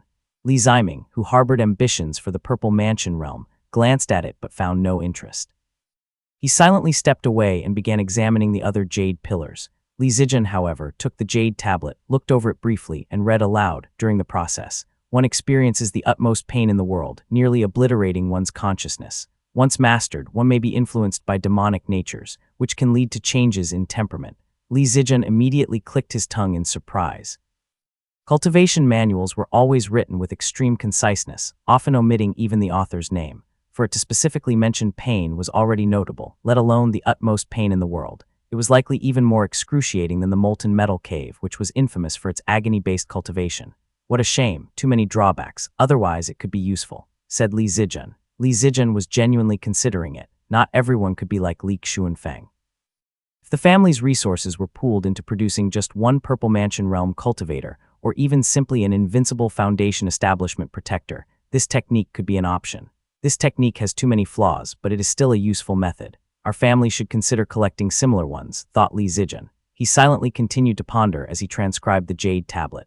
He had long since abandoned any hope for the Purple Mansion realm and had no personal ambitions. As long as he could protect his elder brother, Li Ziming, and his grandnephew, Li Zhaowei, he would feel fulfilled. My path to the Purple Mansion realm has already been severed, so be it. If it means creating an invincible foundation establishment realm guardian like ancestor Xuanfeng, then I alone can still support the family even if Ziming fails to break through. Li Ziming did not notice this, but King Heng, who knew Li Zijian well, saw it clearly. He guessed at Li Zijian's thoughts and mused to himself, I've heard that Li Yunian spent his life struggling in cultivation and died destitute at the border towns. He was the most neglected of his family, yet somehow his line produced the brilliant Zijian brothers. How interesting. As everyone remained lost in thought, Zhao Yuanci drifted back with an elated expression. It seemed he had gained much. There was even a trace of a smile on his face. Senior, said Li Zijian as he returned the jade tablet. Zhao Yuanci glanced at it, stored it away without much thought and instead asked, Zijian, does your esteemed family have intentions of unifying Moongaze Lake? As soon as these words left his mouth, Li Ziming appeared slightly awkward, while Li Zijian fell silent in contemplation. The atmosphere cooled instantly. Sensing the tension, King Heng subtly stepped away, closed his eyes and began chanting scriptures. Chapter 688, Unification I. Since the Jiang family split apart and fragmented into numerous smaller families, Moongaze Lake became a hidden source of profit for the Zhao family. Although they did not demand tribute, the Zhao family had controlled the various mines, spirit springs, and treasured lands on the eastern shore for over 200 years. Ultimately, in the eyes of the various families around the lake in earlier years, the Li family was nothing more than a puppet propped up by the Zhao family on the buffer zone of the southern shore. Following orders, the Li family dismantled the Yu family's marketplace, which led the Yu family into gradual decline. From a grand strategic perspective, Zhao shooting merely played a single move, with minimal effort. yet he managed to circumvent the ban on crossing domains beyond Azure Pond. He orchestrated the dramatic collapse of the Yu family that was at its peak. It was a masterful stroke of calculation. Now that the Li family was expanding rapidly, they had become the dominant force on the lake. They showed ambitions of unifying the region. Naturally, this encroached upon the Xiao family's interests, making the Xiao family's stance all the more crucial. Seeing Xiao Yuanci ask so directly, Li Zijian nodded slightly and replied softly, "The time is approaching. I intend to claim the Yu family's territory." He mentioned only the Yu family's territory, signaling that he had no intention of interfering with the other families on the eastern shore. Upon hearing this, Xiao Yuanci did not say much but spoke softly. "Our sect's Taoist master recently met with Taoist master Pu Yu of the Unison Seas Kuhai sect while receiving guests in the mountains. It is said that Taoist master Yunwu traveled to the eastern sea seeking medicine, but was politely refused by Pu Yu. Yunwu was quite displeased and left in a huff." As soon as Xiao Yuanci said this, Li Zijian immediately understood. Xiao Yuanci continued saying, "Taoist master Pu Yu's divine abilities allow him to balance yin and yang and perceive life and death." His meaning was that Yunwu's six senses are collapsing internally, his essence dissipating externally and his consciousness growing dim. The dark radiance around him shows signs of sudden demise. It's likely that he already has one foot in the underworld. Upon hearing this, Li Ziming smiled slightly. Ju Wu, witnessing them discussing the life and death of a Taoist master, was terrified. He kept his head lowered. Then Li Ziming asked, "Was Taoist master Yunwu seeking an elixir of longevity? He seems to be only in the mid-stage of the Purple Mansion realm. Surely, he's not attempting to break through to the Golden Core realm." Xiao Yuanci replied softly. He sought a Purple Mansion Lotus Water's tranquil origin for a body-snatching ritual. However, his divine arts have no connection to this path. It is an endeavor doomed to certain death. Taoist master Pu Yu is a grandmaster in this field. How could he not see through it? Naturally, he refused to let him misuse it. Li Zijian silently nodded. Xiao Yuanci had personally escorted the girl here for marriage back then. He couldn't help but sigh and said, "Upon hearing this, Gitu was deeply sorrowful. However, he has sealed the mountain and is not allowed to leave. He entrusted me to ask on his behalf as a token of his condolences. Although Mount Wu is a place for witchcraft cultivation, its spiritual energy is quite extraordinary and could be put to great use. Once your esteemed family has cleared the dense forests, send a letter, and our family will surely come to offer our congratulations." Xiao Yuanci said no more, cupping his hands lightly before grabbing the wailing and pleading Ju Wu. The two brothers escorted him out of the territory, then rode the wind back. Li Ziming remarked, "So Master's stance is that the Xiao family supports our family's annexation of this land. The grand momentum is already in place." Li Zijian responded softly, "Whether they support it or not, our family is set on taking Moongaze Lake. Given our ties, it's only natural to turn this small benefit into goodwill." Li Ziming nodded, glancing at the surrounding landscape before he said with a sigh, "The spiritual energy here is dense. There isn't a single mountain in our family's domain that can compare. Moving here for cultivation would be ideal." Li Zijian only took a brief look before replying softly, "Among the lands of Mount Yue, only Hu Liua remains unyielding. We should press forward in one go and bring him under our governance." The two soared on the wind. Li Zijian turned to King Heng, who had remained silent the entire time, and asked, "Master Monk, who exactly is this Taoist master Pu?" King Heng pressed his hands together slightly and answered, "The overseas realms are vast, and the expanses of water are even greater than the mainland. Various sects exist, some hidden and some known. I have only heard that the Kuhai sect resides in Pinglai, a sacred land that appears and disappears at times." After some brief discussion, they soon arrived at Hu Liua's territory. This was the southernmost area. It was close to Mount Dali. The region was sparsely populated, and it appeared desolate. Hu Liua had little presence among the Mount Yue regions. It was said that he was a reclusive cultivator with a taciturn nature, rarely interacting with others. Even his cultivation site was an openly accessible immortal mountain with weak protective formations. He kept his mountain gates open and allowed anyone from Mount Yue with a spiritual orifice to enter and cultivate as they wished. He allowed them to learn as much or as little as they pleased. As a result, the mountain became widely occupied by various individuals, including some from the Li family. Thus, the three of them traveled south and quickly arrived. Li Zijian had already inquired about Hu and developed an interest in recruiting him. Adopting a courteous approach before resorting to force, he called out in a powerful voice, "Li Zijian of the Qingdu Li family has come to pay a visit. Senior, please open the formation." After a few seconds, a figure rose on the wind. He was only at the Qi cultivation realm, appearing as a young man. He had a calm and respectful demeanor, his posture steady. He spoke politely. "I am Duan. My master left for distant travels several months ago and left a message for me to convey." He bowed his head deeply in utmost reverence and continued, Liua has occupied this sacred land for cultivation, offending many. Today he follows the current eastward, heading to the eastern sea, never to return. All the spiritual items and talents he has gathered over 40 years are left in Luo Mountain, free for you to take. Liua ran away. The two brothers exchanged glances, showing little surprise. Liua either refused to join their sect or simply did not trust them. For him, avoiding a meeting altogether was the best option. Descending into the mountain, they found that all the disciples had already opened the gates and surrendered. They were kneeling neatly in formation. There were only a few at the Qi cultivation realm and dozens at the embryonic breathing realm. All of them looked well-trained. Dressed in Eastern attire, they bowed their heads in submission and displayed no Mount Yue customs. Li Zijian turned to look down at the Mount Yue lands beneath his feet, silently contemplating. The northern Mount Yue territories have all fallen into our hands. The entire southern shore of Moongaze Lake now bears the Li name. Chapter 689, Unification II. Several months later at the royal court of northern Mount Yue, blood dripped down the steps, pooling below. The silver-crafted throne gleamed, while toppled lampstands lay extinguished in the bloody water. 2 rows of family soldiers stood silently. Since the great defeat of Xiandu, Chen Yang and Dili Yaoji had led 2 separate forces, sweeping through the entire northern Mount Yue like a storm. Crushing all resistance, they reached the royal court. The bright radiant origin pass shone in the sky. Anyone in northern Mount Yue could see its radiance upon looking up. With eastern Mount Yue and the Li family's forces attacking simultaneously, the already crumbling northern Mount Yue quickly fell entirely. Dili Yaoji knelt quietly at the foot of the steps, looking up at Li Xiaowei standing before the throne, silently contemplating. I wonder which prince they intend to support for this throne, or will they simply erase northern Mount Yue and hand it to Li Jimin? That would be overly cumbersome. As he was lost in thought, Li Xiaowei spoke in a low voice. Dili Yaoji stepped forward. The Mount Yue warrior hurriedly got up and ascended the steps in a few strides. A strong premonition surged in his heart, his blood rushing to his head. Then he saw Li Xiaowei point his halberd at the silver throne and say softly, "Sit down."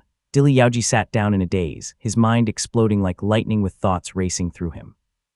For a brief moment he hallucinated, spear tips pressing against his neck. Looking up, he saw the dazzling radiance above. Dili Yaoji, the letter says you are young and capable. A grand fortune is being bestowed upon you, be sure to seize it, said Li Xiaowei. Li Xiaowei said nothing more, merely watching him in silence. Dili Yaoji wiped away his tears and dropped to his knees with a thud, solemnly declaring, the Dili family will never betray its kin. The Dili family will forever be the loyal hounds of the Grand Conquered of Radiance. He murmured his vow twice, but Li Xiaowei did not put much faith in mere words. Holding his halberd, he listened silently. Then the sound of footsteps echoed from the courtyard, and several figures entered. There were some burly men wielding golden hammers and other elderly men with heads full of white hair. Leading them was a young man clad in a wolf fur cloak, radiating a powerful. Li Xiaowei put away his weapon, glanced at him and ordered, "Step down." Dili Yaoji was stunned but hurriedly withdrew. He then saw Li Xiaowei put away his weapon and descend quickly from the high platform, bowing respectfully. He said, "Minghuang greets father." Li Qingliu nodded. Before anyone could speak, a subordinate stepped forward and reported, "General Chen has arrived." Chen Yang strode forward, his sword still dripping with blood. His demeanor had changed after the fierce battles. Looking toward the highest position in the hall, he saw a young man standing there, lost in thought. Peak of the embryonic breathing realm. Chen Yang had advanced to the 5th stage of the embryonic breathing realm, developing his spiritual sense and finally gaining the ability to perceive others' cultivation. When he examined Li Xiaowei, he realized that Xiaowei was already prepared to enter seclusion for the Qi cultivation realm at any moment. This caused his heart to pause. As he hesitated, he quickly noticed another figure in the hall, a broad-shouldered man draped in wolf fur, standing with his hands behind his back. He was at the Qi cultivation realm. "Chen Yang greets the patriarch," said Chen Yang. Li Qingliu nodded, and before anyone could speak, he said with a chuckle, "Not bad." Li Qingliu glanced around, then sat at the head seat and spoke softly. "In these past months, the Mount Yue territories have nearly been settled. I will keep this brief." As he entered, he had already seen the scene of Dili Yaoji seated on the royal court's throne. Li Qingliu understood that his eldest son had chosen Dili Yaoji as the ruler of northern Mount Yue and immediately declared, "Dili Yaoji shall be established as the ruler of northern Mount Yue. The borders shall remain unchanged. Cultivators from our family will enter to survey the spirit fields and examine the spiritual energy.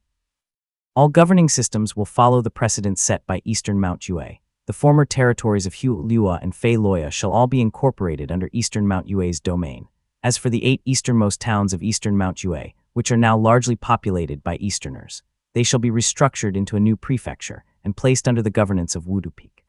These matters had been agreed upon before the expedition, but repeating them ensured that Li Xiaowei heard them clearly. Seeing that he had no objections, Li Qinglao waved his hand and instructed the gathered officials to take their men and begin surveying the spirit fields. He said, "You may all leave." Dili Yaoji, still kneeling, glanced around carefully. Not seeing Li Jimin's figure, he let out a deep breath of relief. Realizing that this future rival, whom he would inevitably have conflicts with, had not only lost the most prosperous lands but wasn't even given a seat in the family discussions. Dili Yaoji felt a great sense of satisfaction and secretly rejoiced in his heart. "Li Jimin, your era is over. Now it is the second lineage that holds the family power. The Grand Conqueror of Radiance personally appointed me as ruler. The only thing you surpass me in is cultivation." Having only just ascended to this position, his mindset had already shifted. Brushing the dust from his robe, he left the hall and began his own silent calculations. As the others departed, only Li Qinglao and his son remained in the hall. At last, a trace of concern appeared on Li Qinglao's face as he spoke softly. "There are two matters I must inform you of. First, the senior white ape has entered seclusion to attempt a breakthrough to the Foundation establishment realm." Li Xiaowei was slightly taken aback. The white ape had protected him since childhood and he had deep feelings for it. Now hearing this news, he asked, "There likely isn't an essence-gathering pill, is there?" "Of course not." Li Qinglao sighed and replied, "This pill has long been controlled by Azure Pond. Even a powerful family like the Xiao family must rely on connections within the sect to obtain it. When your granduncle made his breakthrough, he may not have even had this pill to aid him." Li Xiaowei lowered his gaze slightly, but then saw Li Qinglao gather his thoughts and deliver an even greater piece of news. He said, "Your grandfather has entered seclusion to attempt a breakthrough to Foundation establishment realm. Several of your uncles have already returned to witness it." Although Li Zicheng's innate ability was not as high as his brother's, he was more than 10 years their senior. After years of tempering himself, he had long since reached the peak of the Qi cultivation realm. Now, it seemed he had finally decided to attempt his breakthrough. Chapter 690, News from Both Side I, Yi Mountain City. The formations over Yi Mountain City glowed brightly, their intricate patterns appearing especially sharp in the winter snow. Golden light approached from afar, landing upon the city walls. "Greetings, General." Li Xuanfeng rode the wind toward the city, carrying in his hand the corpse of a scaly demonic beast. Its blue eyes stared lifelessly at the sky, long dead. The guards on either side stepped back respectfully, addressing him as General. He nodded briefly and descended the steps. Then he walked straight to his residence and pushed the door open. The house had no servants and was somewhat dimly lit. Inside, a young man crouched in the courtyard, carefully adjusting a longbow in his hands. At the brief sound of the door opening, the young man lifted his gaze. His features bore a 70% resemblance to Li Xuanfeng, especially his sharp eyebrows which carried a rebellious air. With just a glance, he raised a brow and said, "Father, you have returned." There was no particular excitement in his tone, though his lips trembled slightly with some unspoken emotion. He turned toward the courtyard and called out, "Mother." Li Xuanfeng stood quietly, the air in the residence growing noticeably colder due to the residual water qi emanating from the dead beast in his grasp. Li Xuanfeng watched as the youth turned his back, his expression remaining composed. "Husband." Ning Hemian rushed out from the courtyard. She had aged as well, now in the late stage of the qi cultivation. She hurried to his side, her eyes pausing momentarily on the gruesome wound on his neck. Her voice trembled softly as she choked back tears. "Oh." Li Yuanqin stood nearby, glancing at the wounds on his father's hands. One hand was tucked into his sleeve, while the other gripped his bow tightly, as if deep in thought. Ning Hemian sobbed softly against his chest twice before quickly composing herself and saying, "Since you have returned, you must go see the Taoist master at once. His moods have been unpredictable in recent years, and many of my brothers have suffered his wrath." Li Xuanfeng nodded slightly, turned the scaly aquatic beast sideways and sliced open its belly. From within, he retrieved dozens of silk pouches that were all tied together in a bundle. The pouches were dripping with blood and hanging from a jade talisman. He picked up the bundle, concealed his presence, and silently slipped out of the residence. Li Yuanqin saw everything clearly but remained silent. Only after Li Xuanfeng disappeared did a flicker of realization and a shadow of resentment rise in his expression. Ning Hemian called his name twice before he snapped back to attention and softly responded, "Mother." Ning Hemian frowned and said in a low voice, "Your father rarely has the chance to return, only a few times in 10 years. Why do you show no joy at all?" Li Yuanqin remained silent. Suddenly, a bright and youthful voice rang out from outside the residence. "Brother Qin, are you home? It's the two brothers of the Kai family again." Ning Hemian showed some displeasure but said nothing further. Li Yuanqin picked up his bow and strode quickly out of the courtyard. A bright smile appeared on his face as he pushed open the gate, revealing two young men standing outside. Both of them were at the Qi cultivation realm. The leader of the two exuded a refined aura, with striking features and a sword in his arms. He smiled softly at Li Yuanqin and said, "Brother Yuanqin." "Brother Fuxuan," replied Li Yuanqin. The three exchanged warm greetings and strolled into the street together. Li Yunqin seemed entirely unaffected by his father's injuries, exuding a carefree demeanor. The two Kai brothers exchanged glances before the leading youth asked, "We heard the general has returned to the city. How is he?" Him. Li Yunqin played with his longbow, speaking casually. He went straight to see the Taoist master as soon as he arrived. How would I know what he's planning? The only thing I hope for is to inherit his archery skills, but he still refuses to teach me. The two Kai brothers burst into laughter, while Li Yunqin swaggered down the street with his hands behind his back. He was looking bold and unrestrained. Raising an eyebrow, he declared, "Let's go." The Kai brothers exchanged a glance, then stepped forward. They linked arms with him, and wild amusement was glinting in their eyes. The Kai brothers trailed behind him, one of them smirking as he transmitted a message via spiritual sense. Li Xuanfeng has been away for 10 years, leaving this boy completely unchecked. He has already become a spoiled wastrel under our control. The family's arrangement is truly brilliant. As long as we hold this kid in our hands, and once Yuan Su dies, Li Xuanfeng will be forced to obey our family to protect his family. The other brother stroked his beard contentedly and responded through spiritual sense. Moreover, Li Yunqin's seniority within the Li family is exceptionally high. In another 50 or 60 years, he will be one of the highest-ranked individuals in the Li family. If we send him back to Qingdu, their family will lose nearly half of its autonomy. As the two reveled in their scheme, they glanced ahead at Li Yunqin. He was all smiling. Inheriting his father's naturally fierce features, his grin carried an inexplicable, chilling coldness. Li Xuanfeng rode the wind into the cave dwelling and found it shrouded in thick white mist. The great doors were already open, as if awaiting his arrival. Stepping inside, he saw Taoist Master Yuan Su seated at the highest position as always. However, his face was now veiled in mist, which obscured his features entirely. Opposite him sat a young man in a flowing blue and white robe. His features were strikingly handsome, and his brows were delicately arched, carrying a hint of femininity. He held a jade cup while sipping leisurely. He smiled as he looked down at Li Xuanfeng. Xuanfeng greets the two Taoist masters. Judging by the young man's demeanor, he was most likely also a Taoist master. Li Xuanfeng bowed low, like a golden mountain toppling, before seeing the handsome youth nod in acknowledgement, while Yuan Su simply waved his hand and said, "Li Xuanfeng." After speaking, he turned his gaze to Li Xuanfeng and said with a gesture, "This is Taoist Master Pu Yu, sect master of the Kuai sect in Pinglai." Li Xuanfeng bowed again, but before he could speak, Taoist Master Pu Yu gently said, "No need for such formalities. My sect's founding ancestor was a cultivator from the Wei state. We share some distant fate." As he spoke, his striking eyes suddenly gleamed with a deep, ethereal blue light. He focused intently on Li Xuanfeng and let out a soft sound of intrigue. Yuan Su, appearing unsurprised, merely poured himself a drink and sipped. Pu Yu then spoke softly, "Your blood qi is exceptional, your strength innate, truly a fine body." He made this remark without the slightest attempt to conceal his meaning. Chuckling twice, he then asked, "Senior Yuan Su, do you intend to inhabit this body?" Li Xuanfeng's expression remained unchanged as he silently listened. Yuan Su let out a muffled chuckle, the mist over his face rippling slightly before he lazily replied, "Forget it. I'm not accustomed to using another's body, nor am I willing to practice such arts. If I had truly cared for such things, I would have reached the peak of the Purple Mansion realm long ago. Why struggle to prolong life today?" Pu Yu chuckled softly and replied, "The mainland is rigid and dull, and you, Yuan Su, are the most rigid of them all." Yuan Su laughed heartily and responded, "If I were to practice the profound method of continuation, Kai Wei would probably laugh himself back to life, and the creeping fig immortal sword might just split the great void to chop my head off." Taoist Master Pu Yu fell silent for a moment, then murmured, "Li Jiangquan." Yuan Su waved his hand dismissively and simply asked, "What's the situation in the Northern Sea?" Taoist Master Pu Yu replied, "Qing Jifeng and the others detected signs of spiritual energy fluctuations in the Northern Sea. When they reached the farthest north, a torrential jade rain suddenly began to fall, scaring them into fleeing immediately. So it's in the Northern Sea."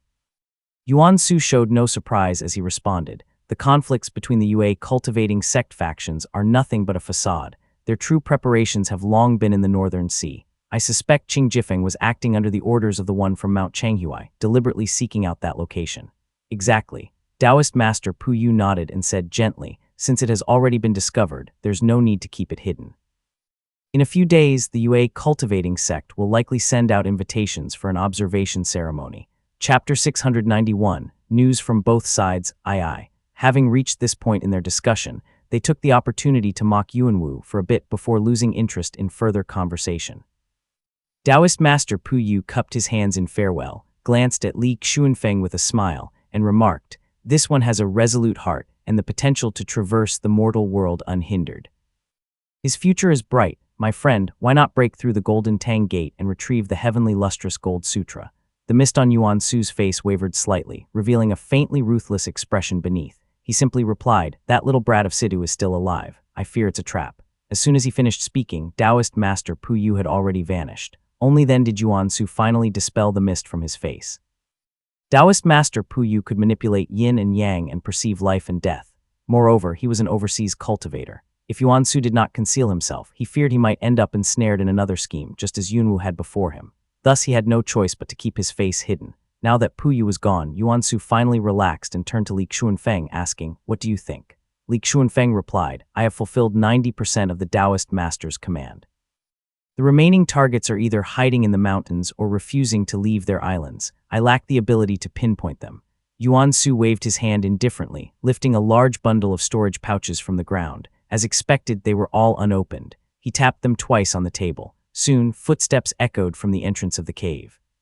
Ning Heiyuan rushed in and Yuan Su picked up the bundle of storage pouches, casually tossing it into his arms as he said, "Take these to Kai Zhiyun. You should know what to say." Ning Heiyuan bowed deeply and quickly retreated. The mist swirled in the cave, leaving only Yuan Su and Li Xuanfeng. Li Xuanfeng acknowledged the command and slowly backed away. Only when he had reached the cave entrance did he lift his head. For a fleeting moment, the mist-shrouded jade platform no longer seemed to hold Yuan Su, but instead, a vast pool of crystal-clear water. A melancholic flute melody drifted past his ears, ethereal and mournful. Only after stepping out of the cave did Li Xuanfeng finally regain his composure, sighing inwardly, "Yuan Su does not have much time left." Green Pine Island. Green Pine Island was not particularly large, but in recent years it had been nourished by spiritual energy. The geomantic lines had grown stronger, causing the entire mountain to rise several times in height. Even the underwater mountain range gradually surfaced. Apart from the territories that had already been divided among various sects, some overseas forces of the Foundation establishment realm had begun establishing outposts there. Yet 10 years passed in the blink of an eye, and the spiritual energy of Green Pine Island dwindled year by year. After all, it was never truly a blessed land, merely a former resting place of an ancient grotto heaven. Now it was gradually returning to its original state. As one of the most renowned forces in the mainland, the Azure Pond sect occupied an entire peak of its own. The mountain was covered in green pines and the northern winds howled relentlessly. Li Zijai sat quietly in the mountains, while beside a jade table stood Li Yuexiang.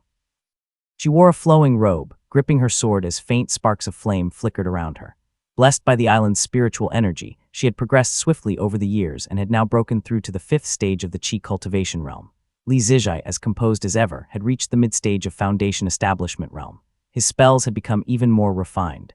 As he meditated quietly on his spells, shimmering rainbow lights appeared around him and radiated an aura of mystery. After a brief wait, someone approached and reported, "Taoist Han Shizhen has come to visit." "Let him up," said Li Zijai. Hearing that Han Shizhen had arrived, Li Yuexiang quickly found an excuse to leave. Li Zijai put away his jade slip and saw a middle-aged man step forward, wearing a broad smile as he greeted, "Greetings, Taoist." This man was the head of the Han family from Dongliu. His cultivation was decent, and as an heir in his younger years, he had personally visited the Li family and established ties with them. Through this connection, he had partnered with the Li family in the trade of Wanglin Blossom. The Han family was relatively close to this place. Han Shizhen had a sociable nature, willing to be both generous and humble when needed. This allowed him to establish connections easily. When he heard that the Li family had stationed a Taoist master here, he immediately became interested. Over the years, he visited over a dozen times, bearing gifts and making efforts to build rapport, until finally he was granted an audience on the mountain. Since they already had some prior ties, Li Zijai let him be. After years of persistence, Han Shizhen had indeed managed to build a closer relationship. Han Shizhen, with an eager smile, exchanged some pleasantries before getting to the point. He said, "I have come with important news for the Taoist." Seeing Li Zijai turn his gaze towards him, he put on a solemn expression and said in a serious tone, "Taoist, I have uncovered some clues. Yuan Chengdan may already be dead." "What?" Li Zijai merely frowned, but then Han Shizhen hurriedly pulled a piece of bluish stone from his sleeve and handed it over, speaking in a grave tone. "A few days ago, a group of rogue cultivators from the Quinese Strait brought back a number of spirit items and sold them in our family's market. My men kept reporting that these spirit items were unlike anything they had seen before. I went to inspect them myself and consulted several ancient texts. That's when I identified this as demon-suppressing stone, a material long extinct overseas but still found in the mainland. When I pressed the rogue cultivators for details, they claimed that these stones suddenly appeared in midair and dropped into the sea. I had heard that Yuan Chengdun practiced sprawling Azure Mountain, a cultivation method that, upon death, transforms the body into this very type of spirit item. Suspicious, I investigated further and found a considerable amount of these stones at the seabed. Li Zijai, well versed in such matters, immediately understood what he was implying. He murmured, "You mean, he perished inside a secret realm, transformed into spirit items as his body returned to nature. Then the items were all expelled from the realm and landed in the sea. Taoist, your insight is sharp." Han Shizhen immediately flattered him. Li Zijai had received much favor from his master and was particularly concerned about Yuan Tuan. Over the years, he had searched all over the Eastern Sea for clues. Knowing this, Han Shizhen did not hesitate to report any findings to him. Now that he had finally obtained a clue regarding Yuan Tuan, Li Zijai's heart stirred, and he asked, "Did you find the two demons subduing copper rods?" Han Shizhen shook his head. Li Zijai pondered for a brief moment before deducing and said, "If Yuan Chengdun truly perished in this event, then the demons subduing copper rods must have already been taken. Those rogue cultivators likely have them. But such treasures are far too valuable. They must be hiding them carefully and would never admit it to you." Han Shizhen was briefly stunned but quickly realized the truth. He said regretfully, "I was careless. Once I had my suspicions, I rushed to inform you and didn't dare delay. I should have captured them immediately." Li Zijai, long aware that Eastern Sea cultivators operated with little regard for morality, was unsurprised. He said in a low voice, "I will accompany you to that market. While we're there, I will take a look at exactly where in the Kunyi Strait this occurred." Chapter 692, The Fall of a Purple Mansion Master, Azure Pond Sect, Yunwu Peak. The news that Taoist Master Yunwu was about to pass away had gradually spread. This Taoist master at the Purple Mansion realm was constantly shuttling in and out of the sect, and all the disciples understood the situation tacitly, not daring to bring it up. Yunwu Peak stood tall, shrouded in mist, with fire veins surging. This peak was Azure Pond Sect's sacred mountain dedicated to artifact refining. Usually cultivators came and went in a bustling scene, but now it appeared rather desolate, as if people were deliberately avoiding it. After all, Yuanwu was now the most unreasonable person in and outside the sect. Even if he encountered someone he found unlucky on the road and killed them with a wave of his sleeve, no one would dare seek justice. Tang Shedu stepped out of his cave dwelling. With the sound of his armor clanking, he was looking rather troubled. Tang Shedu had not gained any benefits in the grotto heaven. Instead, he had suffered serious injuries.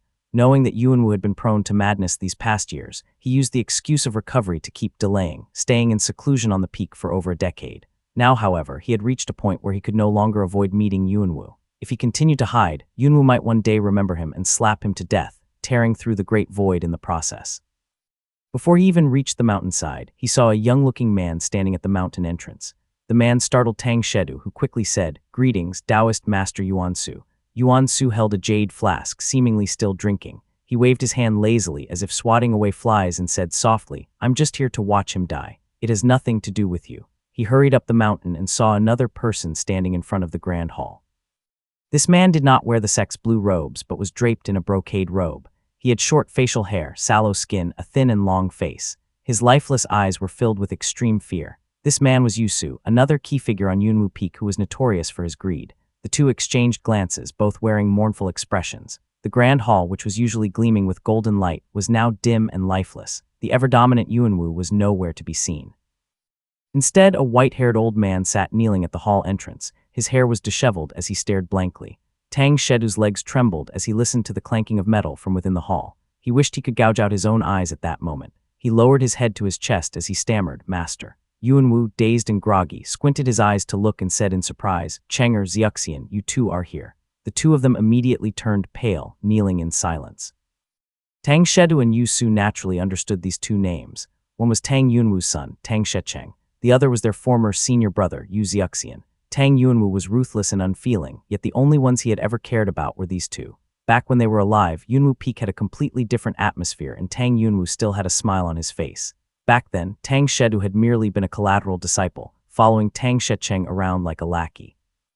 Yusu, due to his greedy nature, was often strung up and beaten by his elder brother, Yu Xiuxian, wailing through the night. Later, Tang Shecheng perished when he failed to break through to the Purple Mansion realm, and Yu Xiuxian was killed by Gyu of Crimson Reef Island. Yuanwu had been powerless to change their fates. From then on, his temperament grew increasingly extreme, which led to his current state. The two of them knelt there, too afraid to speak. Tang Yuanwu, hair disheveled and eyes vacant, took a step forward. He reached out to pull Tang Shedu closer, asking, Chenger, why are you wearing armor? How many times have I told you? Wear a Taoist robe, look more carefree. Wearing a Taoist robe is better. Though Tang Shedu both feared and resented Tang Yuanwu, his feelings for Tang Shecheng ran deep. He couldn't help but shed tears. Yusu was also moved as he listened. Tang Yuanwu then reached for Yusu, asking, "Why are you dressed so extravagantly? Xiaoxian, you're finally thinking about yourself. Your younger brother was useless. Learn more Taoist spells, don't just cultivate." Yusu had already been holding back tears, but when he heard this, he could no longer contain himself. The notoriously greedy and ruthless Jin Maozai burst into loud sobs. That cry was a mistake. It instantly snapped Tang Yuanwu out of his moment of tenderness and confusion. The coldness and madness returned to his eyes, and a fiery brilliance reignited in him as he erupted in fury. "You worthless wretch. What are you crying for? I'm not dead yet." Yuanwu struck Yusu's chest with a palm which sent him spewing blood across the floor. He tumbled down from the high platform and rolled over and over. His brocade robe was soaked in blood as he struggled to get up, kowtowing in anguish. "Master." That single cry caused Yuanwu to lower his raised hand. His gaze averted as if avoiding Yusu before landing coldly on Tang Shedu. Tang Shedu's lips were deathly pale as he stared straight at him. Yuanwu flew into a rage and cursed, "Rebellion, everything is in revolt." He kicked Tang Shedu squarely in the chest. A series of sharp, cracking sounds echoed as bones shattered. Tang Shedu fell from the high platform like a bird with broken wings. Yuanwu coughed up a mouthful of golden powder and spat, "Worthless wretch." The sky churned with storm clouds, and a massive spiral was gradually forming. At its center, the sky was blank and cloudless, leaving only a deep golden radiance shining directly upon the floating figure of the white-haired old man. Yuanwu's hair was in disarray, his eyes bulging as he gazed at the torrential downpour of golden grains and iron dust falling from the heavens. He let out a wail that no longer sounded human. All of Mount Azure Pond was engulfed in the metal storm, blinding everyone within it. Each person was as if stranded on an isolated island, unable to distinguish those around them.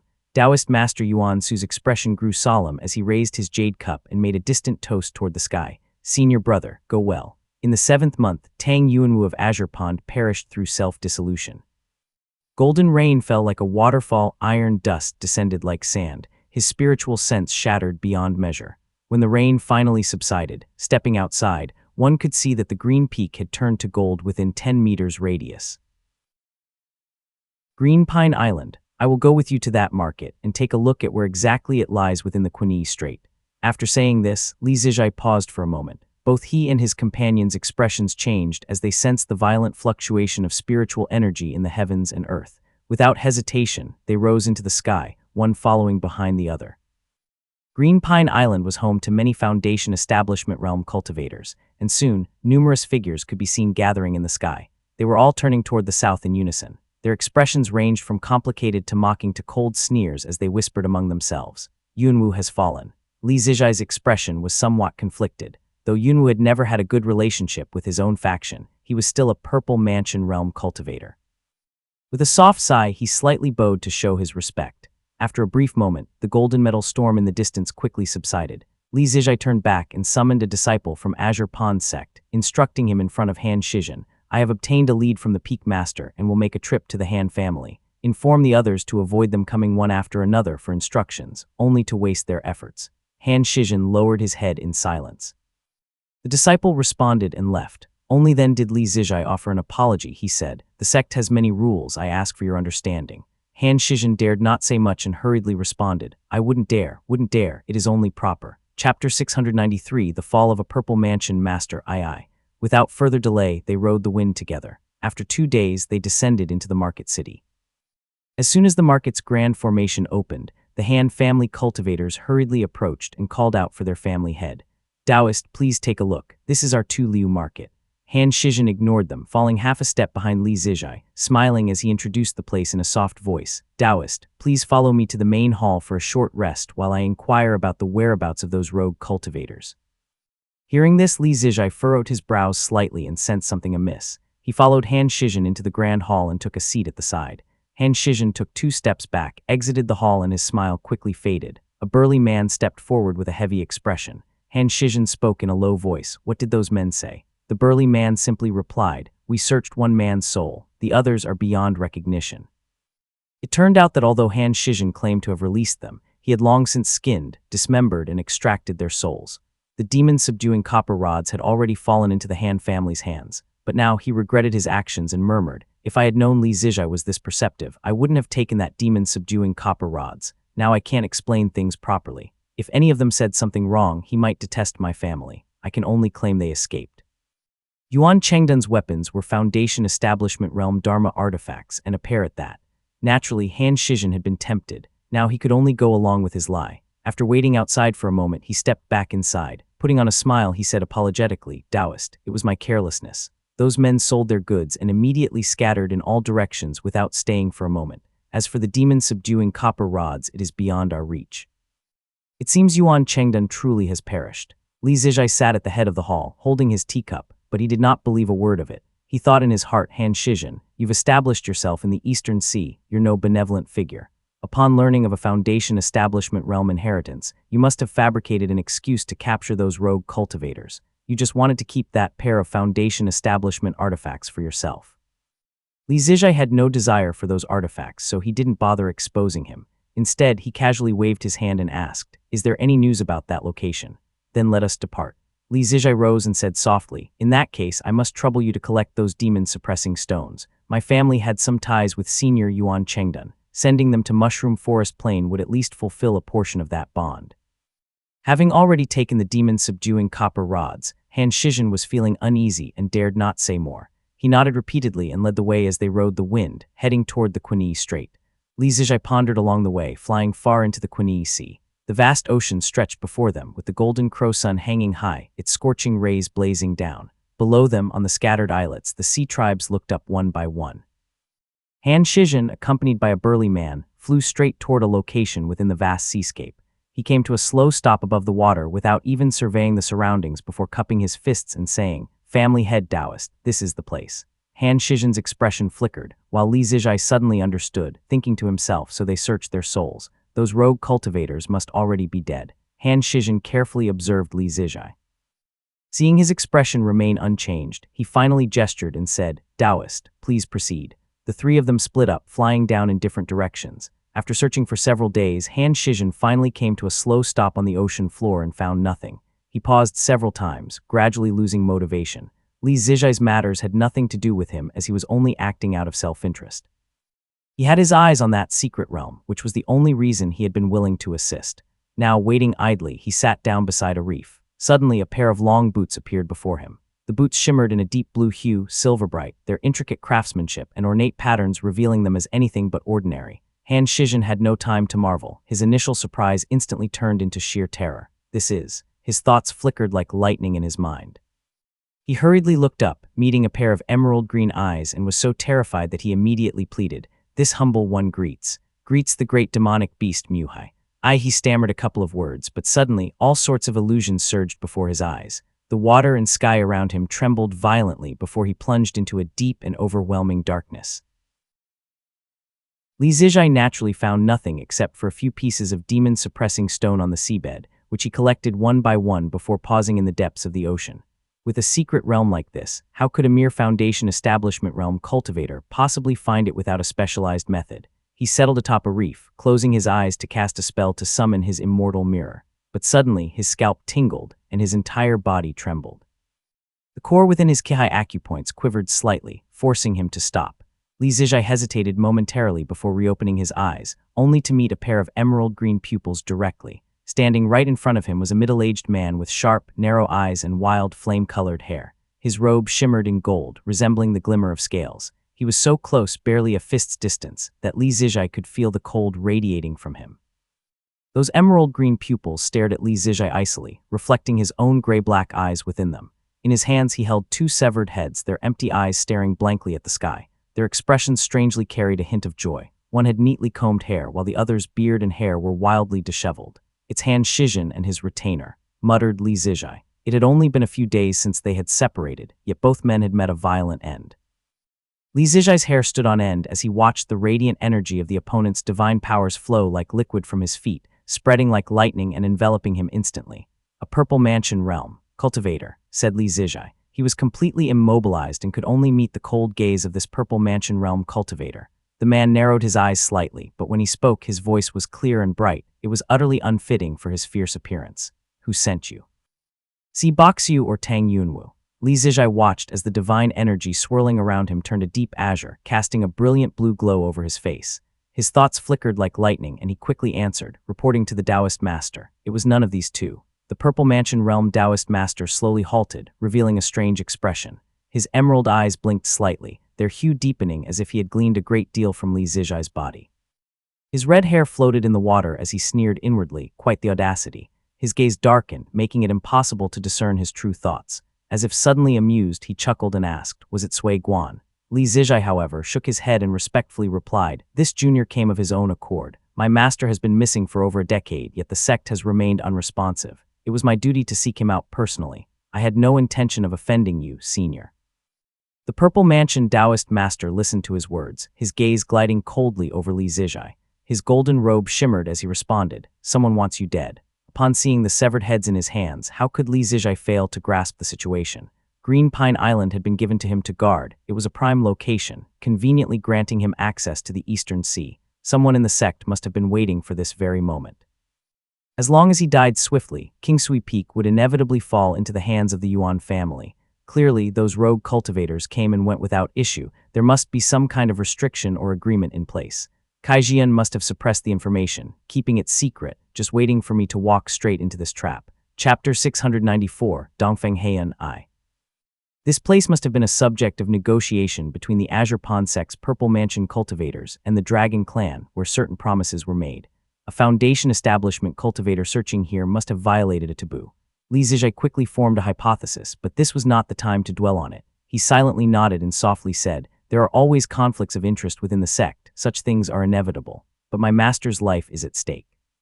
I cannot stand idly by. The Purple Mansion cultivator stood with his hands behind his back, his eyes appearing to smile. Holding two severed heads in his hands, he spoke, good, such courage, such audacity.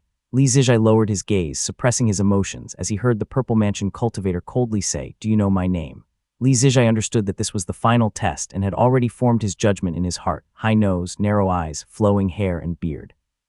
Clad in golden scales and a voice like a howling wind, this must be a dragon. Its supernatural abilities shine with a deep blue hue, embodying the essence of water, yet it does not resemble the dragon forms from the Azure Pond. It must be a newly ascended great demonic beast, one who profited from Dongfeng Yu's downfall. He bowed slightly and replied, Junior greets the great demonic beast, Muhai. The Purple Mansion cultivator suddenly burst into laughter, revealing his sharp, glistening white teeth.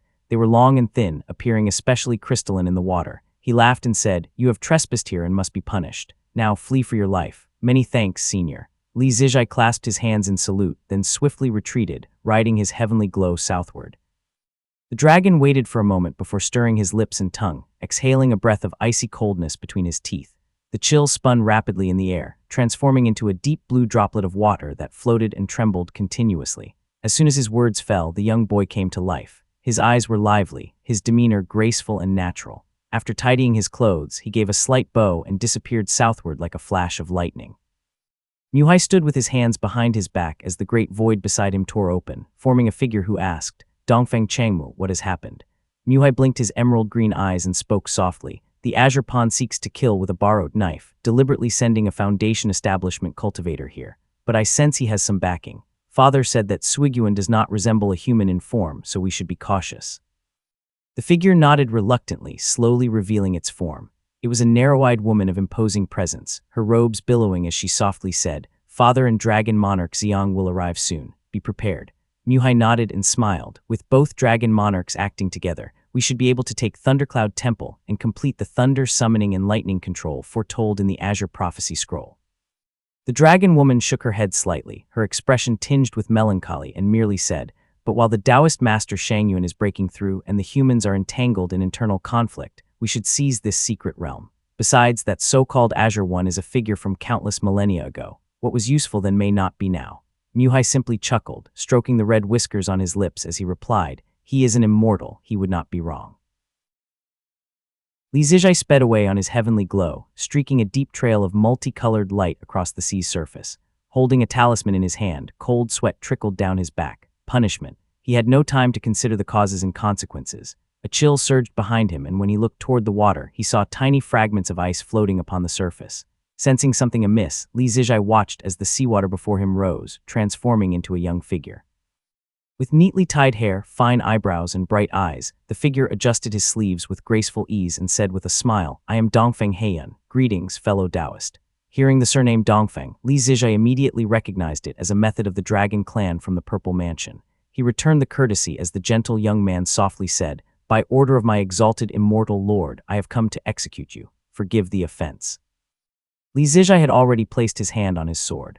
Upon hearing these words, his sharp blade leaped from its sheath, flashing with radiant white light as he immediately executed the celestial moon slash. In terms of innate swordsmanship talent, Li Zijia was not inferior to Li Zijian and was even older than him. However, due to his extensive practice of various spell arts, his focus was divided, making his current sword arc less refined than that of his younger cousin. Dongfeng Heian was still adjusting his sleeves when he casually reached out, pinched the sword light between his fingers and crushed it instantly. Then, raising his gaze, he stepped forward. With just this one move, Li Zijia understood many things and thought, he is undefeatable. The talismans in his grasp leaped into the air, transforming into streams of golden light. 3 foundation establishment talismans shone brilliantly as they descended, intertwining to form a barrier. If nothing else, King Sui Peak had the greatest number of talismans. His grandmaster, Si Yuanbai, had been one of the greatest talisman makers of the Azure Pond sect, leaving behind a vast collection before his westward departure. Another batch had been left by Yuan Tuan before he left, many of which now rested in Li Zijia's possession. As he released the 3 talismans, his figure dissipated like a mist of colored clouds, leaving behind 3 radiant trails in the In an instant, he had moved over 2 meters away, his sleeve of heavenly glow unfurling in the air, scattering like smoke and wisps of cotton, forming a small circle midair. Yet Dongfeng Heian floated effortlessly in the wind. With a flick and a press of his fingers, the golden formation of talismans shifted an inch to the side and he stepped out of it with ease. He continued forward, leaving the golden formation shimmering behind him. By now, Li Zijia had already fled several miles away, vanishing into the distance. Dongfeng Heian dissolved into a wisp of misty rain, pursuing in silent chase. Li Zijia, riding his heavenly glow, vaguely sensed the shifting of the 3 golden talismans. His heart trembled slightly as he quickly analyzed the situation. This person has not yet used the technique that allowed him to appear before me. There must be some limitations. If he were a Purple Mansion cultivator, I should have perished already. Yet he does not resemble Foundation Establishment nor Purple Mansion realm. Rather, he seems as if he has received the divine power of Muhai. His pupils reflected the endless expanse of sea and sky as he recalled the moment Dongfeng Heian had appeared. He thought to himself, he is likely neither of the Dragon Clan nor human, but rather a demonic spirit akin to the elements of heaven and earth, wind and rain. How rare. To recognize the peculiarity of Dongfeng Heian, he had to thank Yu Su of Yunwu Peak and his Jinwuzai studies. Knowing that his family would inevitably clash with Yunwu Peak, Li Zijia had been vigilant. He had learned from his father the strategy of planning before acting, and had thoroughly studied the Dharma artifacts, techniques, mindsets, and preferences of Yunwu Peak's cultivators. Coincidentally, Yu Su possessed a golden cage called Long Wind Cage, a treasured heirloom of the Yu family. It contained 5 imprisoned wind demonic beasts, each at the peak of Qi cultivation realm, which could merge into a Foundation Establishment realm demonic wind. It was a truly extraordinary artifact. This Dharma artifact was an immortal treasure among Foundation Establishment items. Li Zijia had studied it extensively, and now, seeing Dongfeng Heian, he felt a strong sense of familiarity. The wind follows the tiger, the clouds follow the dragon. Considering his name, Li Zijia deduced that Dongfeng Heian was, in all likelihood, a spirit cloud entity. Just as a master monk gains strength by adhering to a maha, he follows and serves the great demonic beast Muhai, thus receiving divine power. He is capable of shifting spiritual energy, manipulating talismans and dispersing or coalescing at will.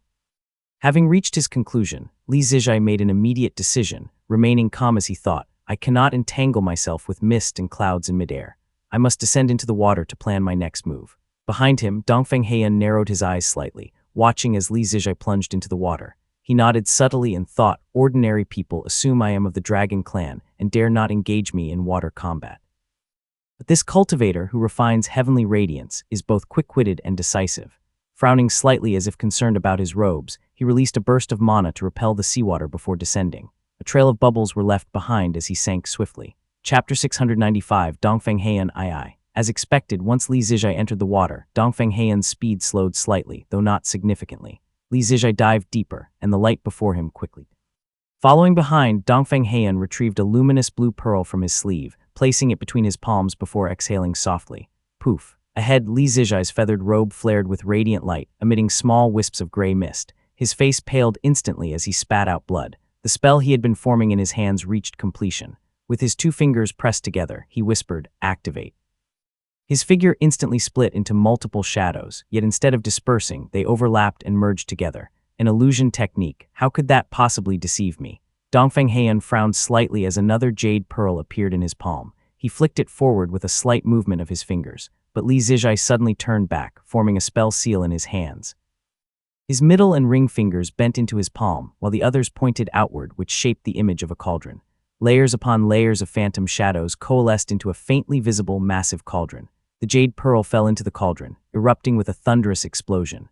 All of Li Zijai's phantom shadows shattered at once, his breath momentarily stalling. In the next instant, he flipped his palm and hurled a counterattack straight at Dongfeng Heian's face. The rainbow phantom split technique was meant to confuse enemies, but Li Zijai knew that Dongfeng Heian was a master of transformation and would never be fooled. Instead, he propelled himself away on his heavenly glow. Dongfeng Heian smiled gently and politely, watching as Li Zijai reversed the spell upon him. His figure blurred and dissipated into a vast mist, vanishing completely. Li Zijai had barely flown several miles when frost suddenly began forming at his side, inch by inch. He carefully observed his surroundings and immediately halted. Before him, the mist thickened and Dongfeng Heian's face reappeared once more. Not even an hour. This thought flashed through Li Zijai's mind as a round shield shot out from his sleeve, flying rapidly toward Dongfeng Heian. Li Zijai had cultivated both swordsmanship and spell arts to impressive levels, but he lacked a proper Dharma artifact. During his years of cultivation on the peak, apart from refining the dawn-colored qi, he had never requested any treasures from his family. Kingsui Peak had always been poor, and the artifact he pulled from his sleeve turned out to be nothing more than a mid-grade qi cultivation item. Seeing this, Dongfeng Heian raised an eyebrow and said with a chuckle, "I thought you were an immortal descendant of the Purple Mansion." Clearly, Dongfeng Heian had finally discerned Li Zijai's background from this detail. Though he spoke casually, his hands did not slow. He extended his palm and the seawater instantly hardened into a steel-like wall. The water surged wildly and scattered Li Zijai's spell into disarray. Then he transformed his palm into a blade that was as smooth as jade, cleaving through the void. Li Zijai had just enough time to execute half of Golden Cloud, shifting his body sideways by a few feet. Li Zijai's feathered robe let out an ear-piercing wail as crimson blood erupted through the deep sea. His left arm was severed at the root, bursting into a brilliant cascade of multicolored radiance. The feathered robe given to him by Yang Xior was no ordinary garment. Golden light shimmered across its intricate patterns and responded instantly. Dazzling rays erupted and shot toward Dongfeng Heian, engulfing him completely. A flicker of surprise flashed in Dongfeng Heian's eyes. He raised a hand to shield his vision from the blinding light, yet fine, intricate holes appeared on his palm from the impact. By the time he regained focus, only shimmering water remained before him, dyed with hues of rising colored mist, blood evaporating into radiant clouds. Li Zijai was already gone, along with his severed arm. The streak of light Li Zijai left in his wake bore traces of red. Clearly, he had activated a secret technique. Doubt flickered across Dongfeng Heian's face as he murmured, "Just where does he come from?" Dongfeng Heian understood his master's intent well. If Li Zijai truly were an immortal descendant of the Purple Mansion realm, he should have possessed enough Dharma relics, talismans, or other trump cards to last at least an hour in combat. Yet this man was strange. His intelligence and tactics were first class, yet his spell arts were a notch inferior. His feathered robe held mysterious power, yet his Dharma artifacts were nothing but trash. The contradiction left Dongfeng Heian momentarily perplexed. He paused for just a moment before a smile spread across his face. Adjusting his sleeves, he immediately took flight, transforming into a streak of white light as he pursued. Ahead, Li Zijai's face was pale as the blood seeping from his wound transformed into multicolored clouds, fueling his escape technique. His mastery of spell arts was far beyond that of ordinary cultivators. This blood harnessing technique did not truly consume his essence blood, but instead harnessed the natural flow of blood from his fresh wound to power the spell. Once his leaking essence qi stabilized, he retrieved his severed arm from his embrace and carefully reattached it to his wound. If things reach a desperate point, I may have no choice but to turn this arm into a spell itself. The seawater here had turned a deep red-green hue. Li Zijai calculated the distance. Zhongquan Island was close. For some reason, Dongfeng Heian had hesitated in the water for a few moments, granting him a chance to accelerate. He could now vaguely see the defensive formations on the island. Something's wrong, something's off. His complexion paled further as his mind raced. His thoughts flickered rapidly through his consciousness, but his trajectory was deviating more and more. He was drifting further from Zhongquan Island. Despite being in imminent danger, Li Zijai's mind remained sharp. He kept replaying the words of the Purple Mansion's demonic dragon in his mind, punishment, punishment. The cultivators of the Purple Mansion never go back on their word. If I hide within another sex formation, wouldn't that make their punishment meaningless? He struggled to deduce Muhai's thoughts, formulating his conclusion in a flash. Muhai must despise how the Azure Pawn sect tried to use him as a weapon.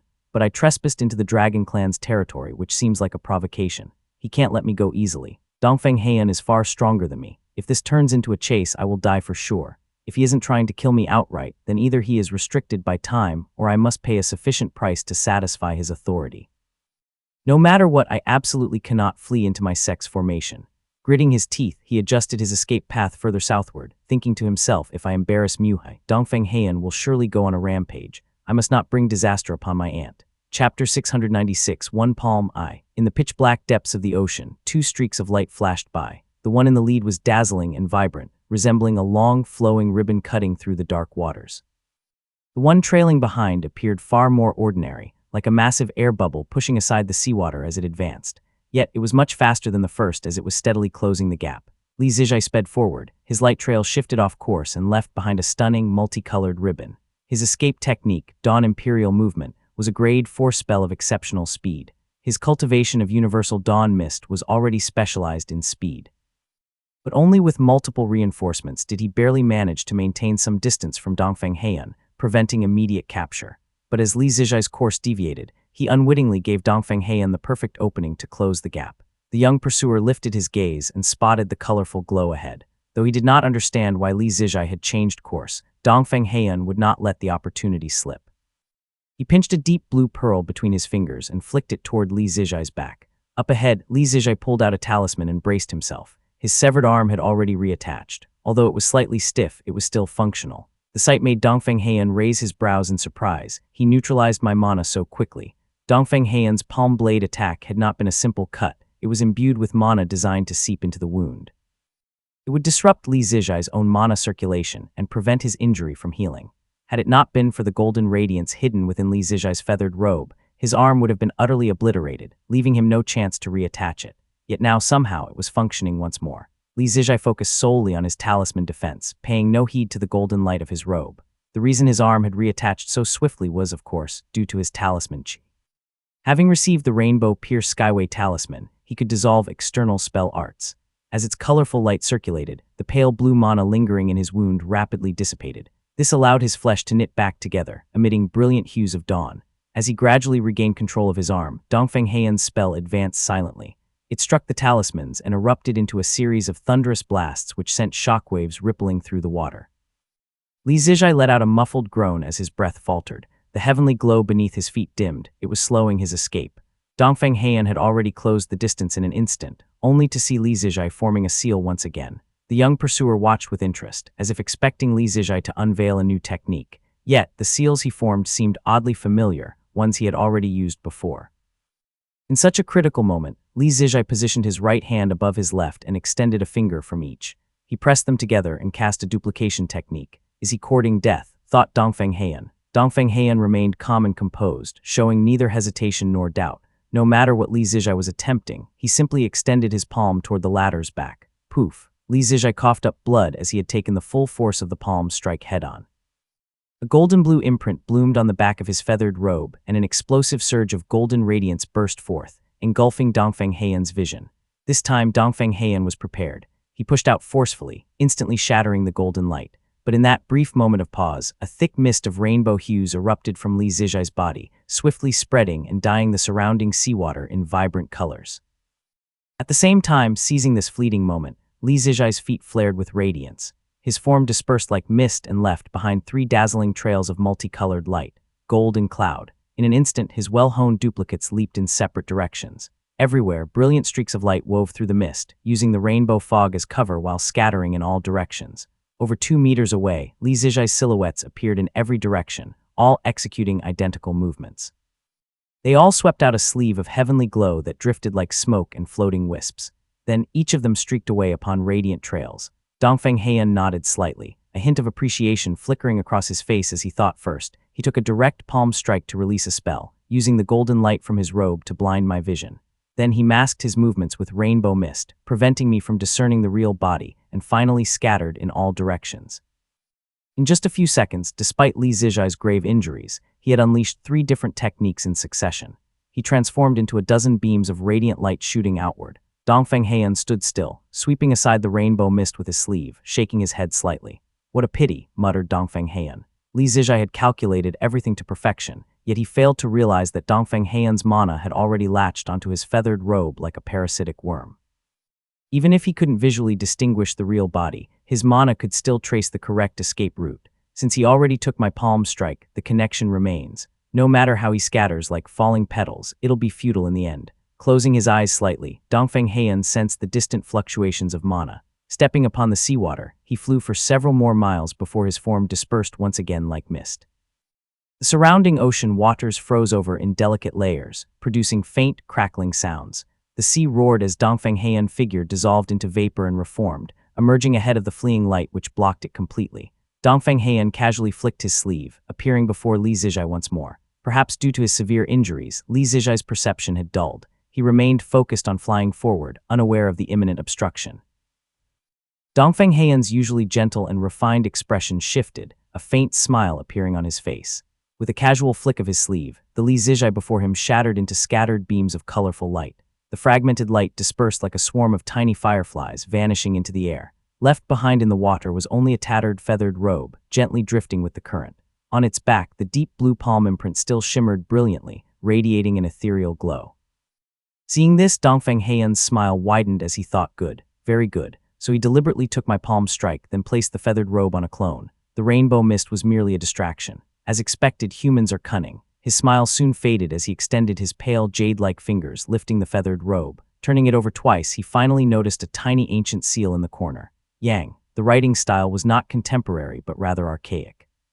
Having lived for many years, Dongfeng Heian recognized the mark and nodded in realization. So he is a descendant of Yang Jingxin. That explains everything. He showed no urgency in pursuing Li Zijia, instead gazing at the feathered robe with a calm expression, murmuring, to think that the once-proud Yang family has fallen to such a state. They don't even have a single purple mansion realm cultivator left, but they do have connections in the underworld. Even Suiguan wouldn't dare act recklessly against them. After contemplating for a few seconds, he tucked the feathered robe into his sleeve. Then, pressing his two fingers together, he exhaled softly, causing a deep blue radiance to glow upon his fingertips. He whispered, Heian humbly borrows the esteemed force, passing through the mansion's decree to traverse the great void. Chapter 697, One Palm II. The seawater in front of Dongfeng Heian rippled violently, collapsing inward as though a great whale had opened its massive maw. A pitch-black rift appeared in the depths. Dongfeng Heian's body transformed into mist, swirling upward before merging into the glowing light at his fingertips, then vanishing into the great void. Far away, the golden sun slowly rose over the ocean, casting a magnificent scene of gold and deep blue across the world. Yet Li Zijia had no time to admire it. He was coughing violently. Every ounce of his mana was being channeled into the heavenly glow beneath his feet.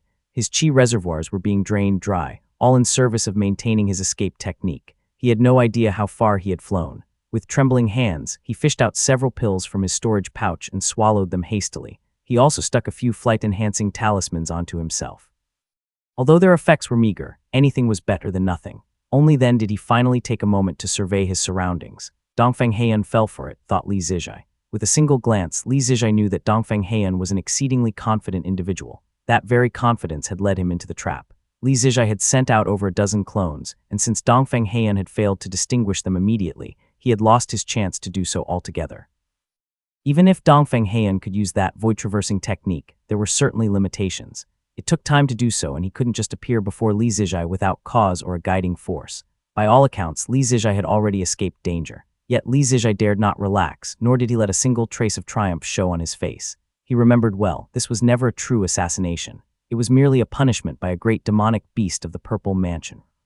Dongfeng Heian had never shown true killing intent, but if he allowed even the slightest smirk, if he dared to laugh, things could take an entirely different turn. If the Purple Mansion master does not act, Dongfeng Heian's most likely move would be to summon the sea tribes to inspect each clone one by one. If that happens, I won't last long. The question is, what will bring this to an end? He flew in silence, the multicolored light beneath his feet reflected against the deep blue waters and created a breathtaking sight. He coughed twice then, his pupils suddenly dilated. Before him, a pitch-black void emerged in midair. A young man calmly adjusted his robes and stepped forward from within, gazing at him with refined elegance as he spoke softly. Fellow Taoist, your calculations are truly impressive. He traversed the great void. There's no escaping this. Thought Li Zijia. Panic surged in his heart. He flung out the 5 or 6 talismans hidden in his sleeve. The talismans expanded in midair into colossal barriers of light and floated with glowing runes that exuded an imposing aura. But it was already too late. Dongfeng Heian's jade-like palm sliced through the air. Only the first talisman managed to briefly slow him down. The rest were left trailing uselessly behind. He gently pressed his palm against Li Zijai's abdomen, sending him reeling as he spat out blood, which billowed into a mist of multicolored light. Dongfeng Heian's palm pierced straight through Li Zijai's abdomen. As he withdrew his hand, the blood staining his flawless jade-like skin rapidly transformed into radiant clouds. Golden cloud. It was only thanks to Li Zijai's mastery of escape techniques that, even in his dazed state, he could still step out the golden light. His form dispersed like mist, leaving behind 3 dazzling trails of multicolored radiance, reappearing more than 2 meters away. The morning sun brightened along the horizon and Li Zijai struggled to remain conscious. A shimmering glow appeared in his palm, which he pressed against the gaping wound in his chest. From his other sleeve he flung several more talismans. White runic light flickered in midair, but before they could fully manifest, a sharp cracking sound. Ice crystals spread across the sea's surface. Dongfeng Heian had already bypassed the barriers and stood right before him. Once again he unleashed that suffocating technique. The surrounding spiritual energy thickened, shattering the spell Li Zijai had just formed. Dongfeng Heian calmly raised his hand and grasped Li Zijai's throat. The refined, gentle youth suddenly paused. A smile played at his lips as he blinked, his dark eyelashes catching the glow of dawn. He glanced at the sky and remarked, "Time is up." Dongfeng Heian slowly released his grip, letting the immobilized Li Zijai remain suspended in midair. Raising his jade-like hand, he straightened Li Zijai's disheveled robes. He studied Li Zijai carefully, then seemed to realize something. Reaching into his sleeve, he retrieved the tattered, feathered robe, which had been neatly folded, and gently draped it over Li Zijai's arm. Only then did he nod in satisfaction. Dongfeng Heian politely stepped back, bowed slightly, and spoke in a warm tone. "I was merely carrying out an immortal's decree to eliminate you. My offense is great. I ask for your forgiveness, fellow Taoist." From the start of this chase until now, his robes had never once creased. He offered another courteous bow, his voice as gentle as before. He said, "I am Dongfeng Heian, born from the first breath exhaled by a dragon monarch during his pill formation. I follow the clouds and ride the mist, and it seems we share a certain fate. May I ask for your esteemed name, fellow Taoist?" Li Zijai wiped the blood from the corner of his mouth and rasped, "Li Zijai of Kingsui Peak." "Good." With that single word, Dongfeng Heian dissipated like mist and vanished into the morning light. Li Zijai's legs nearly gave out beneath him, and he almost plummeted into the sea. He was still clutching the feathered robe that Yang Xior had given him. There were secrets hidden within it, but he had no time to investigate. Panting heavily, he quickly retrieved several medicinal pills and swallowed them. Only after taking a few deep breaths did he manage to steady himself in midair. Spotting a small island, he descended. As soon as he landed, he coughed up a mist of multicolored blood and muttered, "My guess wasn't too far off." When Dongfeng Heian tore through the great void, Li Zijai had indeed been startled. But the moment the palm strike landed, hitting him squarely in the abdomen, most of his fear had already dissipated. Dongfeng Heian did not intend to kill him. The disparity in power between his earlier restraint and later attacks was significant. Considering his ability to traverse the great void, it was now quite clear. Had he intended to kill, he could have done so immediately upon emerging from the great void. Why wait until now? It was simply because Dongfeng Heian had been tasked with inflicting enough damage within a limited time. Li Zijai had calculated correctly. By forcing the time constraint, he had made Dongfeng Heian exert full effort at the last moment. That being said, within the parameters of the battle, Dongfeng Heian had shown no mercy. This was, in itself, a form of selection. If Li Zijai had not been up to standard, then he would have simply died. His survival or demise would have made no difference to the Azure Pond sect or the Dragon clan. This chance at survival, I had to fight for every bit of it.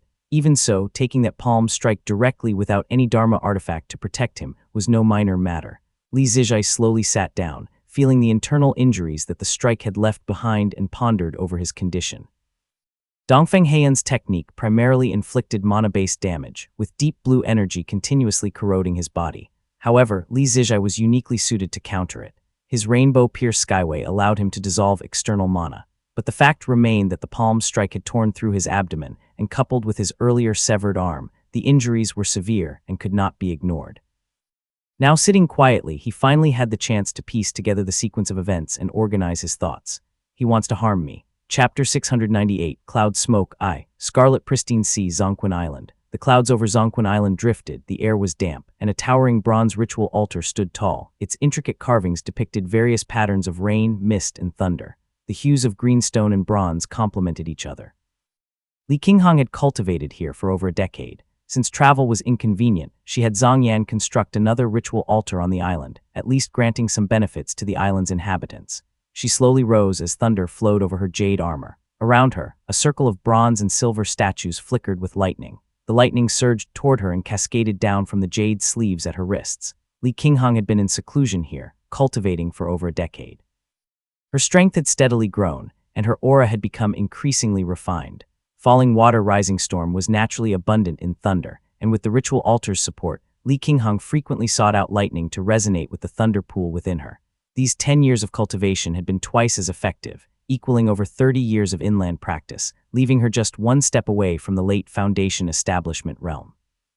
With her mana withdrawn, she stepped out on thunder. Below the altar stood a young man, appearing in his 20s. He was also a cultivator of thunder techniques. Holding a spear, he stood silently. Seeing Li Qinghong descend on lightning, he bowed and said, "Greetings, Grand Aunt Chenghui." Li Qinghong nodded slightly. This junior, too, was a child of the second lineage, practicing thunder techniques.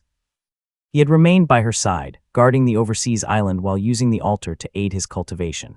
Li Chenghui was reserved and spoke little. He cupped his hands in salute and said, "Congratulations, Grand Aunt, on your great advancement in cultivation. By my calculations, that spiritual thunder should be descending soon," thought Li Qinghong. Using this altar, Li Qinghong had collected spirit thunder many times before. Although she couldn't identify the specific locations or names of the seas, she could still venture out occasionally, sometimes returning with gains. Li Qinghong soared with the wind, stepping on lightning as she flew northward. At her waist, a lightning-patterned black bottle gleamed brilliantly. It was exceptionally dazzling. The black-patterned bottle contained 11 bolts of lightning yet remained stable and sturdy. Its exterior, resembling lightning cracks, shone even brighter. Inside, the translucent lightning pulsed with a soft purple glow. It was truly astonishing. Over the years, she had gained a deeper understanding of the altar. The 12 surrounding statues each represented a region, suggesting that ancient thunder domains had been pre-designated. Whichever direction the lightning fell from determined its ownership. The dragon-shaped statue in the southeast was the most active, providing the most information. Over the years, most of the thunder she obtained came from the southeast. She flew through the sky for a while and was about to turn southeast when she suddenly looked back.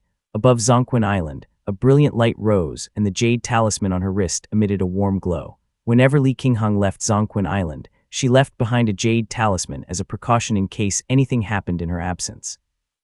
However, her mana did not last long and she had never specialized in this art, so the talisman was only effective for a month or two. "What's this? Luckily, I haven't gone far." Li Qinghong turned back on lightning, swiftly returning to the island. She saw that Li Chenghui was already waiting at the formation's entrance. Passing Zhang Yan and the others, he stepped forward, bowed, and used secret techniques to transmit a message. "Grand Aunt, third uncle has entered the formation and he is gravely injured." Zizhai. Li Qinghong's heart skipped a beat. Without a word, she soared into the wind and rushed into the great formation. Zhang Yan and the others barely had time to react before she vanished like a bolt of lightning. Inside the cave dwelling, Li Qinghong saw Li Zizhai sitting cross-legged, his face ashen, multicolored light flowing around him as he worked to heal his injuries. She hurriedly activated the formation, shattered a few spirit stones and stepped out of the formation. Li Chenghui waited outside and whispered, "Grand Aunt." Third uncle concealed his presence, used a jade pendant to summon me outside and then sneaked into the formation. No one else on the island knows. Hearing this, Li Qinghong pondered the implications, her expression darkening as she spoke in a low voice. "Something must have happened. Keep this a secret. Do not let anyone know that Jir is here." Li Chenghui nodded and quietly withdrew. Once he disappeared, Li Qinghong shook her head slightly, lost in silent thought. Mount Azure Pond. The bells of Mount Azure Pond rang 3 times as the dawn cloudliner streaked across the sky in dazzling colors.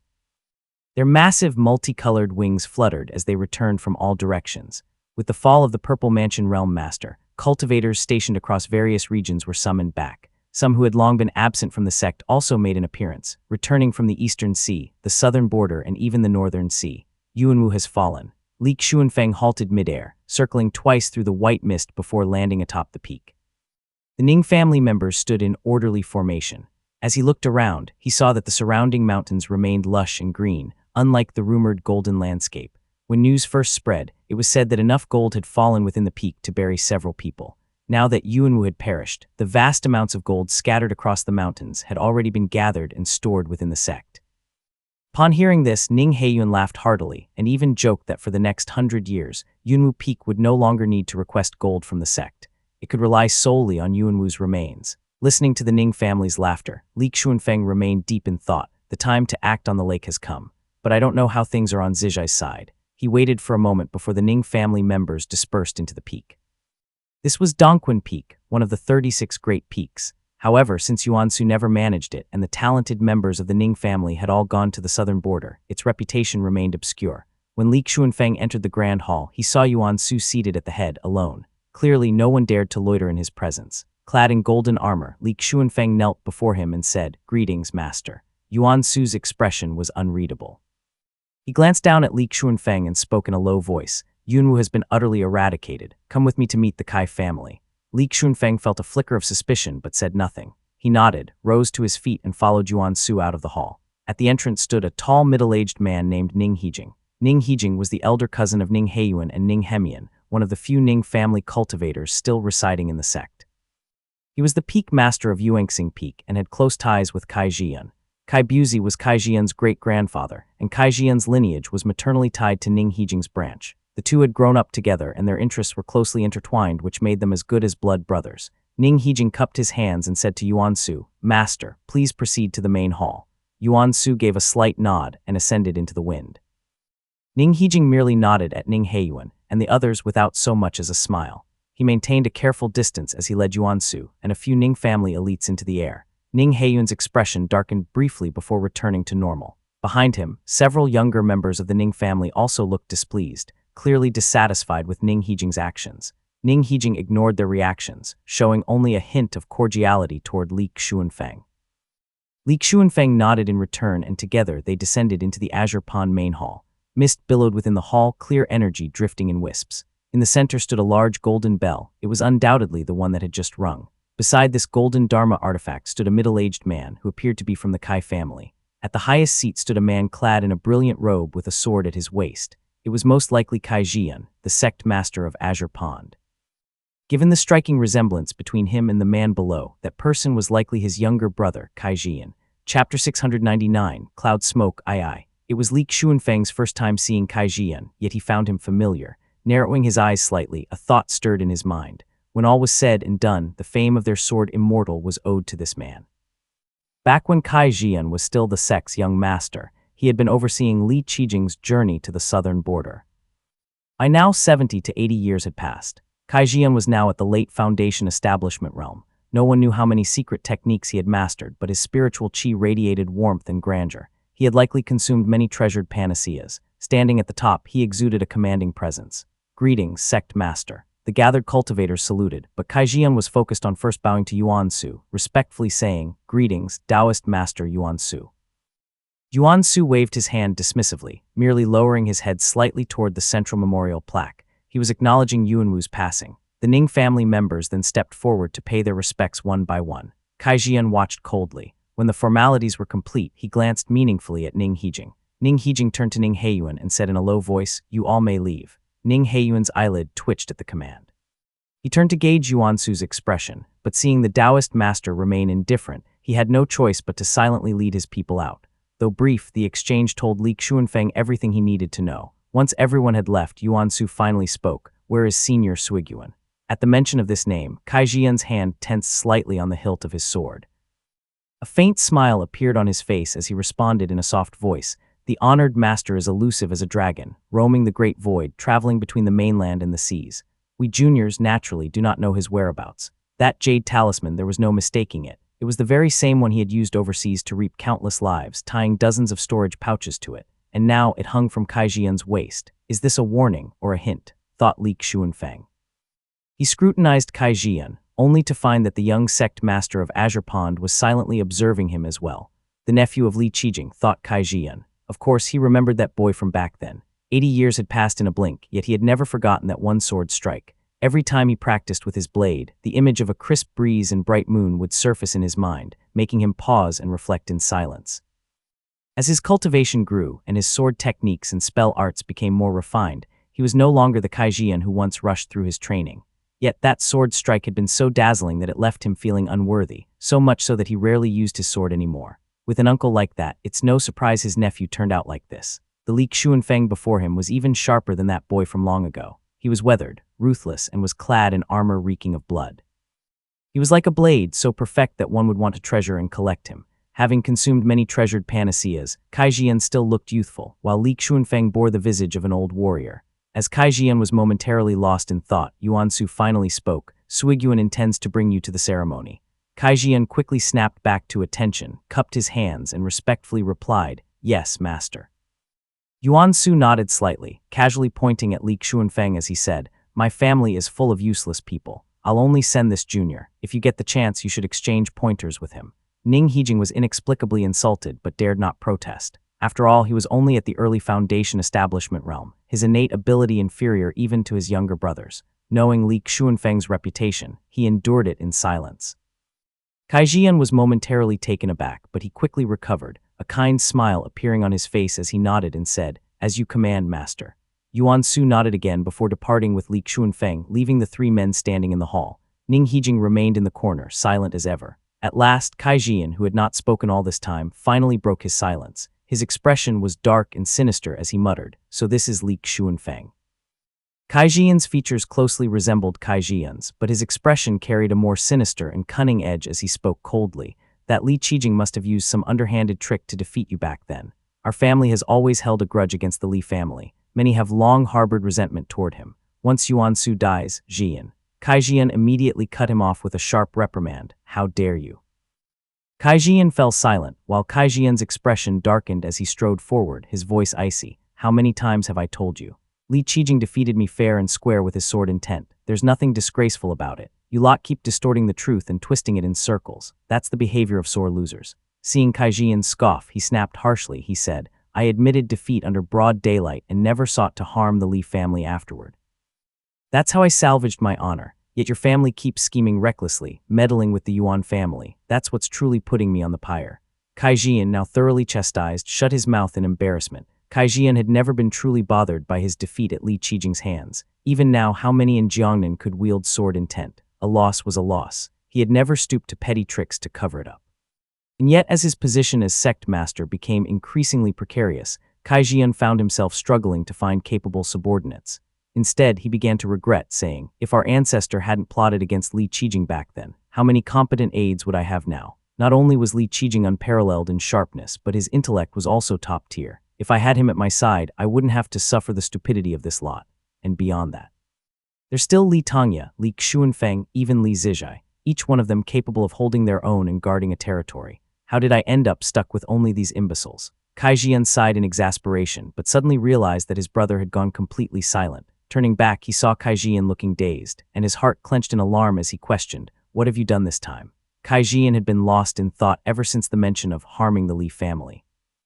Now that his brother had called him out, he was visibly uneasy and mumbled, "Nothing much." Kai Jian scrutinized him carefully, his tone turning frigid as he asked, "Hijing." The spirit bell tolled 6 times. "Did Li Zijai return to the sect as ordered?" Ning Hijing pondered for a moment before shaking his head and answered, "No, he has not." Kai Jian's heart sank, and in a sudden burst of fury he shouted, "You fool! Li Zijai was still useful to me. If you've harmed him, how many capable people do we have left in the sect? You're ruining me." Chapter 700, Take Action I. Kai Jian's voice was stern and sharp, forcing Kai Jian to lower his head in silence. He paced back and forth on the jade platform for 2 rounds, feeling irritated. Beside him, Ning Hijing's expression was grim as he spoke. "Since we have already offended him, Li Zijai must have harbored resentment in his heart for a long time. Even if he dies, Li Xuanfeng will surely investigate. If he uncovers anything, he will turn his hatred toward us again. Why not go all the way and wipe out the entire Li family, tear down Moongaze Lake? And as for Li Xuanfeng..." Kai Jian pressed his hand against the jade throne and pondered for a moment. His thick eyebrows arched slightly, his pristine white robe draped over the silver celestial seat. He still felt a trace of irritation in his heart as he murmured, "If we really kill Li Xuanfeng, then all the trouble we went through before would have been for nothing. Destroying Moongaze Lake is fine, but once we fall out with the UA cultivating sect, who will act as our vanguard? Who will hold off the Buddhist cultivators coming from the south? Out of the 36 peaks, 19 are stationed to guard the 4 seas, 6 are scattered across market towns, and the remaining 11 must also consider Taoist Master Yuan Ziu. Only 6 peaks are truly available for deployment. When the time comes, who will be sent to fight against the devil cultivators and Buddhist cultivators?" His speech grew increasingly fast, carrying a ruthless edge. He cast a cold glance at Ning Hijing and asked, "Will you go?" Ning Hijing naturally lowered his head and shook it, Though he held considerable power within the sect, his innate ability was weak. Achieving Foundation establishment realm had already been a struggle for him. How could he possibly take on such a task? He could only shake his head. Kaijian then turned his head toward Kaijian and asked, "How about sending you?" Kaijian remained silent as well. He had aspirations of reaching the Purple Mansion realm and was already preoccupied with his cultivation. How could he afford to go and risk his life in battle? Kaijian sneered coldly, saying, "Or should we send a few elders from the family? Who among us can command them? Or perhaps send our brothers. If they get injured, it won't just end there. Our uncles will demand a hefty price. Should we send the Yu family instead?" After Yu Yuxi was devoured by the ancestor, their entire family scattered and they have no one left to use. Or should we send the Yuan family? Yuan Tuan and Yuan Chengdan have already been harmed by Yu Lot. Kaijian was utterly humiliated by the relentless questioning. He had nothing left to say and could only reply, "I was reckless. But forgive me for speaking frankly, is the current situation really our responsibility? Isn't it all because of the ancestor?" Kaijian shot him a sharp glare and responded, "What a pity that Yu Muxian is dead, leaving behind only Tang Shedu and Yusu." When it came down to it, the Azure Pan sect had very few truly reliable people. Taoist Master Yuan Ziu was a solitary cultivator. He was cold and stubborn, following only his own path. Kaijian would never dare to mobilize him. The elemental forces had once again taken control of the southern border.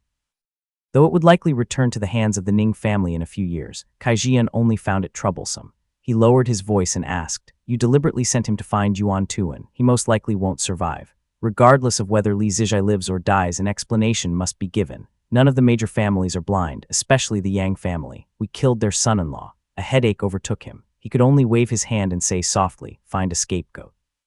The two quickly nodded and withdrew. Only then did Kaijian slowly take his seat, covering his forehead with his hand. He closed his eyes as if recalling something else. "The Dragon Clan has always despised us, and those Dragon Monarch descendants are lurking around Thundercloud Temple. How can we act recklessly? Brother Yan is too naive. If we offend a Dragon Monarch, it will only bring disaster upon us." At this thought, Kaijian could no longer sit still. He hastily picked up a jade slip from the table and assigned several people from the sect to track down leads. Zongquan Island. After several days of secluded cultivation, Li Zijai sank his spiritual sense into his Kihai acupoints. He saw a vast ocean of iridescent clouds and mist, with various colors drifting about. Compared to the usual dense cloud smoke, it appeared thin, a sign that his injuries had yet to heal. Amidst the deep sea of clouds, not only did multicolored light drift, but a dark blue cloud smoke also weaved through. It pushed aside the surrounding mist and condensed into a single mass. Li Zijai observed for a long time before realizing something was amiss. He had assumed that when Dongfeng Heian's mana invaded his body, it would cause great destruction. Yet, to his surprise, it merely left him cold throughout. Using his talisman qi, he was able to dissolve and expel most of it quickly, leaving only this lingering mass in his Kihai acupoints. The residual mana had gathered on its own, forming a compact mass in his Kihai acupoints, floating obediently amidst the mist. It seemed ethereal and could be easily dissipated by his own mana, let alone with his talisman qi. What does this mean? Li Zijai had read many Taoist texts. This kind of intrusive mana usually dispersed throughout the body.